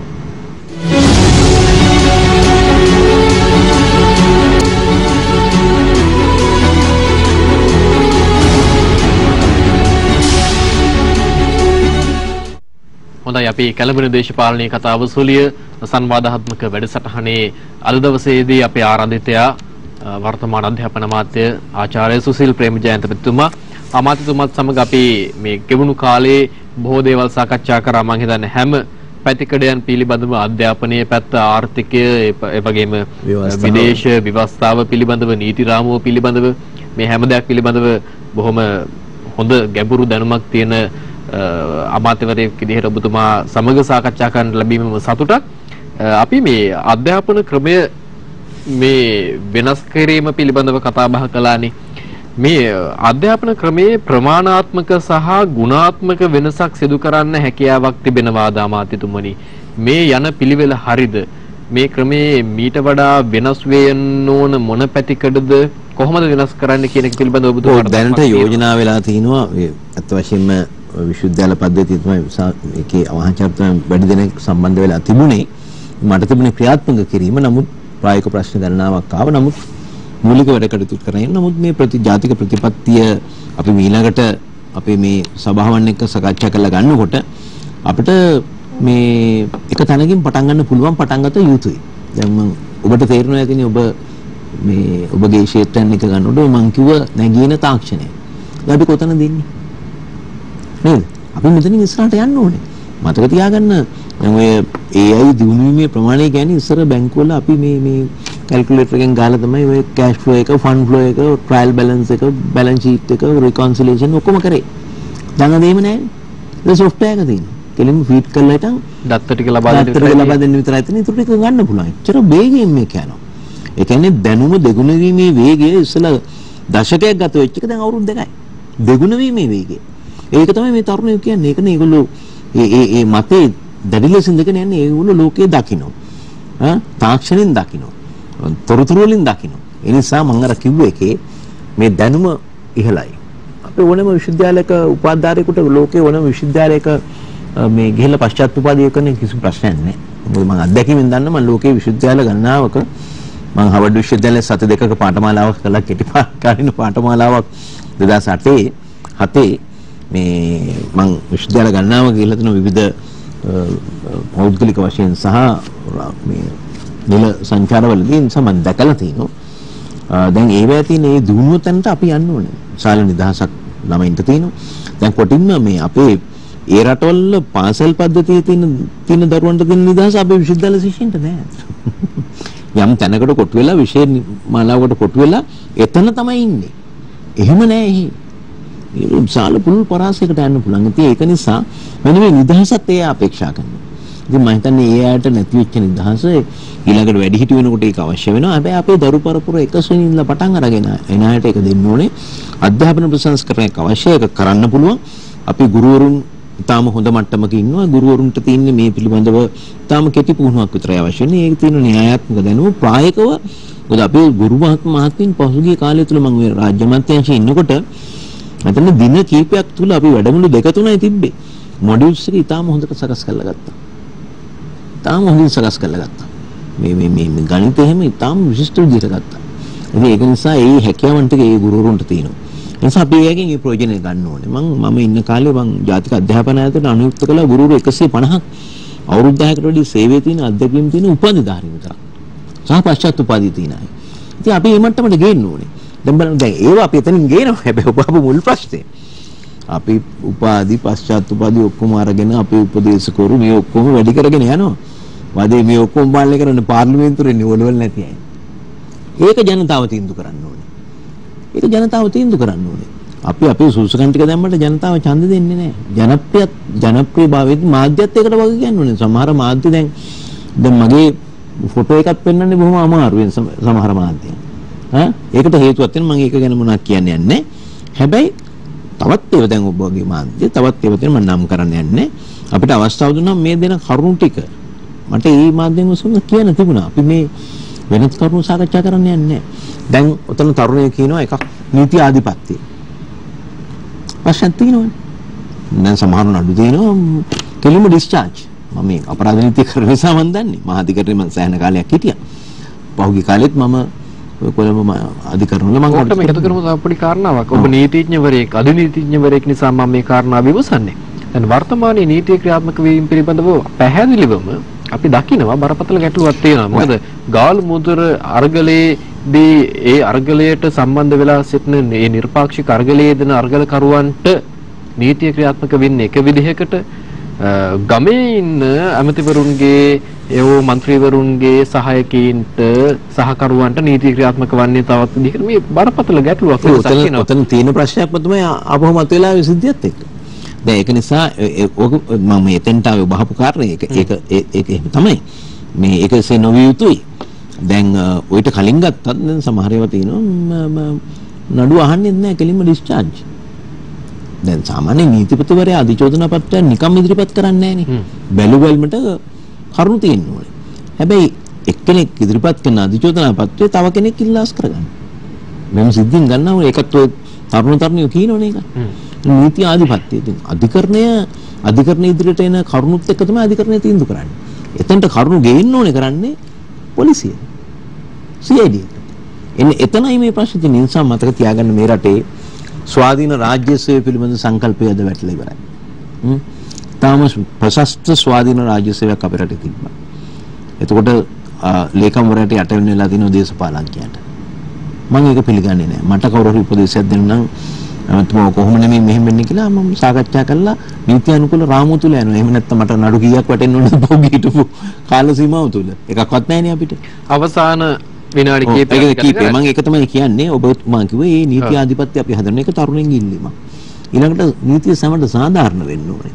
එතකොට අධිකරණයෙන් ඒක කටයුත්ත කරන්න පුළුවන්. හැබැයි අධිකරණයට කරුණු ඉදිරිපත් කරන කෙනා නීතිය ප්‍රොසිකියුෂන් එක ඉදිරිපත් කරන කෙනා අවශ්‍ය කරුණු ටිකත් එක්ක එතනට කරුණු ටික යන්න ඕනේ. මොකද අධිකරණය තියෙන්නේ ලිඛිත හතර ඇතුළත Tamanට ලැබෙන සාක්ෂිත් එක්ක තමයි ලිඛිත හෝ කථිත සාක්ෂිත් එක්ක තමයි තීන්දුව ගන්න. දැන් විනිශ්චයකාරුන්ට වරදක් කියන්න බෑ. පහුගිය කාලේ යම් චෝදනා එක දේශපාලනඥයෝ කළා. නමුත් මම දන්න තරමින් 1989 ජනවාරි 1 වෙනිදා තමයි මේ රටේ අපරාධ නීතියේ පළවෙනි එක දණ්ඩ නීති සංග්‍රහය පැනෙව්වේ. ඉංග්‍රීසියෙන් දණ්ඩ නීති සංග්‍රහයම තමයි තියෙන්නේ යම් සංශෝධනත් එක්ක. මම දන්න තරමින් එදා ඉඳලා අද දක්වා මේ රටේ උපරිම අධිකරණය කිසිම අවස්ථාවක නිවැරදි කරුවෙක් වැරදි කරුවෙක් කළා නැහැ. එහෙමත් මතයන් ගෙනිච්ච යන කාලයක් ඒක වැරදි. මම ඔය කරුණු සියල්ලම දන්නවා. ඉතින් අපි ඒවා වැඩි කතා කරන්නේ නැහැ. නමුත් මේ තරුණ එකක් කියනෝනේ නම් හිට. ඇයි එහෙම වෙන්නේ? එහෙම වෙන්න බෑ. ඒකට ව්‍යවස්ථාවේ නීති අපි සම්පාදනය කරන්න ඕනේ. මේ 21 බැරි වෙයි. නමුත් ඊළඟ සංශෝධනවල ඒ ඔක්කොම ගේන්න ඕනේ. මේ ඒක තමයි උතන තව හඬක්. නීතිය සාධාරණ නීති ආධිපත්‍ය තියෙන්න ඕනේ රූල් ඔෆ් ලෝ එක. ඊළඟට හැමෝටම සාධාරණ දැන් පාසලට ඇතුළත් කිරීමේදී. දැන් මම මේක විගණකාධිපතිට බාර දෙන්න සූදානම් කරලා තින්නේ පහුගිය මාස ගණනාවක් තිස්සේ කොහොමද මේ පන්ති වලට දරුවෝ දැම්මේ. අපි දැක්කා මේ අමාත්‍යාංශ ලේකම්වරයාගේ ලිපි මගින් නියෝග ලැබිලා තියෙනවා සමහර පාසල් වල. ඒක තමයි මම කියන්නේ. ඒක එහෙම වෙන්න බෑනේ. මම දන්න තරමින් කොළඹ ප්‍රධාන පෙළේ පාසලක එක පන්තියක ඉන්නවා දරුවෝ 64ක්. කොහොත්ම ඉන්න බෑ. වැඩි වෙන්න පුළුවන් 45යි. නමුත් 35යි තමයි අධිකරණයේ නියෝගය ආවේ. 40යි ගාන වැඩි වෙන්න බෑ. ඉතින් දැන් ඔය දේ මගින්ම බලන්න මම කිව්ව බෑ. මම දැන් ඒක විගණකාධිපති පාර දීලා තියෙන ප්‍රධාන පාසල් සමූහයක් හැම එකම නෙමෙයි. ඒ වෙලාවේ විගණකාධිපති වාර්තාව ආවහම ඒ දරුවන්ට අසාධාරණයක් කරන්න බෑ. නමුත් ඒකට සම්බන්ධ වෙච්ච අය සම්බන්ධයෙන් මම ඒ අවශ්‍ය ක්‍රියාමාර්ග ගන්න සූදානම්. මම අවසාන වශයෙන් ඔබතුමාගෙන් ප්‍රශ්නයක් අහන්නම් මෙන්න මෙහෙම. එදා පහුගිය අග්‍රාමාත්‍යවරයා විදිහට මහින්ද රාජපක්ෂ මහතා රජයේ අග්‍රාමාත්‍ය ධූරයේ සිටින කාලයේදී ඔබතුමා කෙලින් කතා කරපු බව අපි දැක්කා. සමහර දේවල් වලට විරුද්ධ වුණා, සමහර දේවල් වලට එකඟ වුණා. සමහර දේවල් ප්‍රසිද්ධියේ විවේචනය කළා. ඒවායේ ප්‍රතිඵල විදිහට අමාත්‍ය ධූර පවා නැති වුණා. වර්තමාන සුසිල් ප්‍රේමජයන්ත කියන චරිතයත් මේ අධ්‍යාපන අමාත්‍යවරයාත් රජයේ වැරදි පාර යනවා නම් විවේචනය කරාවිද? රජයේ වැරදි තීරණ ගත්තොත් විවේචනය කරාවිද? එදා වගේම අද ජනතාවගේ පැත්තේ ඉඳන් කතා කරාවිද? අනිවාර්යයෙන් මේ කටයුතු කරනවා. නමුත් ආර්ථිකය හැදීමේදී මම හිතනවා අපිට අපේ ජීවන රටාවන් අපිට සකස් කරගන්න වෙනවා. මම නිල වාහන BMW අරම එකක්වත් ගත්තේ නැහැ. ඒවා එහෙමම තියන්නයි කිව්වා. මම අද වෙනතුරුත් පහුගිය සිකුරාදා ඉඳලා භාවිත කරන්නේ මගේ පුද්ගලික වාහනය. ඒ නිසා අපේ ස්ටාෆ් එකටත් මම කියලා තින්නේ එක වාහනයක් පාවිච්චි කරන්න 3-4 දෙනා එහාට මෙහාට යන්න ඕන නම් ඒකට විතරයි. වෙනම තනියට වාහන පාවිච්චි කරන්න අපිට බෑ. මොකද පුළුවන් තරම් මේවා අපි සකස් කරගන්න ඕනේ. දැන් රටටත් වෙනවා සමාජයටත් වෙනවා. මම මේ අවසාන වශයෙන් කියන්නේ අපේ විශාල ලෝක ආහාර අර්බුදයත් අපේ ආහාර අර්බුදයත් අතර බරපතල වෙනසක් තියෙනවා. මොකද අපේ මේ කාබනික පොහොර යෙදීම සහ වගාව පාඩු වීම, ගොවියෝ මේකෙන් ඈත් වීම, ගොවින් පුරම් වීම මේකත් එක්ක බරපතල ප්‍රශ්නයක් වෙනවා. අපි ඔක්කොම එකතු වෙලා ඊළඟ මාස 2.5 තුල අපි ශක්තිය යොදලා ආහාර හිඟෙන්න කලින් මේකට අපි අවතීර්ණ වෙන්න ඕනේ. ඒකට අපි මේ තරුණයන්ගේ අදහසුත් අවශ්‍යයි. ඒගොල්ලෝ ශ්‍රමය අවශ්‍යයි. මම දැක්ක අද මාධ්‍ය තුලින් මේ අය ගිහිල්ලා පිරිසුදු කිරීම කරනවා. ඉතින් ඒවා යම් ආදර්ශයන්. ඉතින් ඒක නිසා අපි මේ සිළු අදහස් ටික අරගෙන අපි ඔක්කොම එකතු වෙලා මෙතනින් ගොඩ එමු. ගොඩේ වැඩි කාලයක් ඕනේ නැහැ. මාස 6ක් හරි අවුරුද්දක් හරි ඒ කාලෙසම ඊට පස්සේ මේ අපේ ව්‍යවස්ථානුකූලව ඕනිම කෙනෙකුට ඒ තමන්ගේ මතය ඉදිරිපත් කළ ජනතාව පිළිගන්න කෙනෙකුට බලයට එීම සඳහා බලය ලබා ගැනීම සඳහා අවශ්‍ය පහසුකම් අපි හදලා දෙන්න. මගේ නම් පරමාර්ථය එච්චරයි. එයින් එහාට මගේ ලොකු බලාපොරොත්තු නැහැ. හොඳයි. අපි අද දවසේදී සාකච්ඡා කළේ වර්තමාන අධ්‍යාපන අමාත්‍යාචාර්ය සුසිල් ප්‍රේමජයන්ත ආමාත්‍යතුමාත් සමගයි. මේ දවස්වල සාමාන්‍ය පෙළ විභාගය පැවැත්වෙනවා. ඉතාමත් කාර්යබහුල වගකීම් රසක් කරමත පැටවිලා තියෙන අවස්ථාවක්. ඒ නිසා මෙවැනි කාලවකවානුවක මේ සංවාදයේ වෙනුවෙන් අපිත් එක්ක සම්බන්ධ වුණාට අමාත්‍යතුමනි ඔබතුමාට බෙහෙවින් ස්තුතියි. ආපු ගමන් අපි ඔබතුමාගේ වෙහෙස මේ දවස්වල ගන්න මහන්සිය පිළිබඳව අපි දැක්කා. ඒ නිසා මේ බොහොම ස්තුතියි මේ අවස්ථාවේදී ඔබේ වටිනා කාලය මේ වැඩසටහන සඳහා සහභාගී වීම වෙනුවෙන් යොමු කරාට ඔබතුමාට සමුද වෙනවා අයබෝවන් කියලා. හොඳයි අපි කැළඹෙන දේශපාලනයේ කතාව සුලිය සවාද වැඩසටහනයි අපි මෙලෙස සමාප්ත කරන්නට සූදානම් වෙන්නේ. ආදරණීය ප්‍රේක්ෂක ඔබට කියන්න තියෙන එකම කාරණය මේ දවස්වල මේ තියෙන අර්බුදකාරී ගැටලුකාරී තත්ත්වයන් සියල්ල සමනයටපත් වේවි නුදුරේදීම එතෙක් ඉවසීමෙන් අපි අපේ වගකීම අපේ යුතුයකම ඉටු කරමින් අපේ රටට අපෙන් විය යුතු දේවල් ඒ විදිහට ඉටු කරමින් කාලය ගත කරන්න කියන ආදරණීය ඉල්ලීමයි අපි ඔබෙන් කරන්නේ. අපි දේශපාලනය දිහාවටත් ඉතාමත් අවධානයෙන් යුක්තව බලා සිටිනවා. දේශපාලන බලධාරීන් මේ රට මේ තියෙන තත්වයෙන් ගොඩගෙන ඒම සඳහා මේ වැටුණු තැනින් නැගිටීම සඳහා උන්ගේ තීන්දුව తీරන ගැනීම මේ අමාරු කාලයේ කොයි විදිහට ඉටු කරාවිද කියන කාරණය පිළිබඳව මාධ්‍ය ආයතනයක් විදිහටත් අපිත් ඒ පිළිබඳව දැඩි අවධානයෙන් සිටින බව අපි මතක් කරනවා. ඔබ සැමට සුබ රාත්‍රියක් ප්‍රාර්ථනා කරනවා.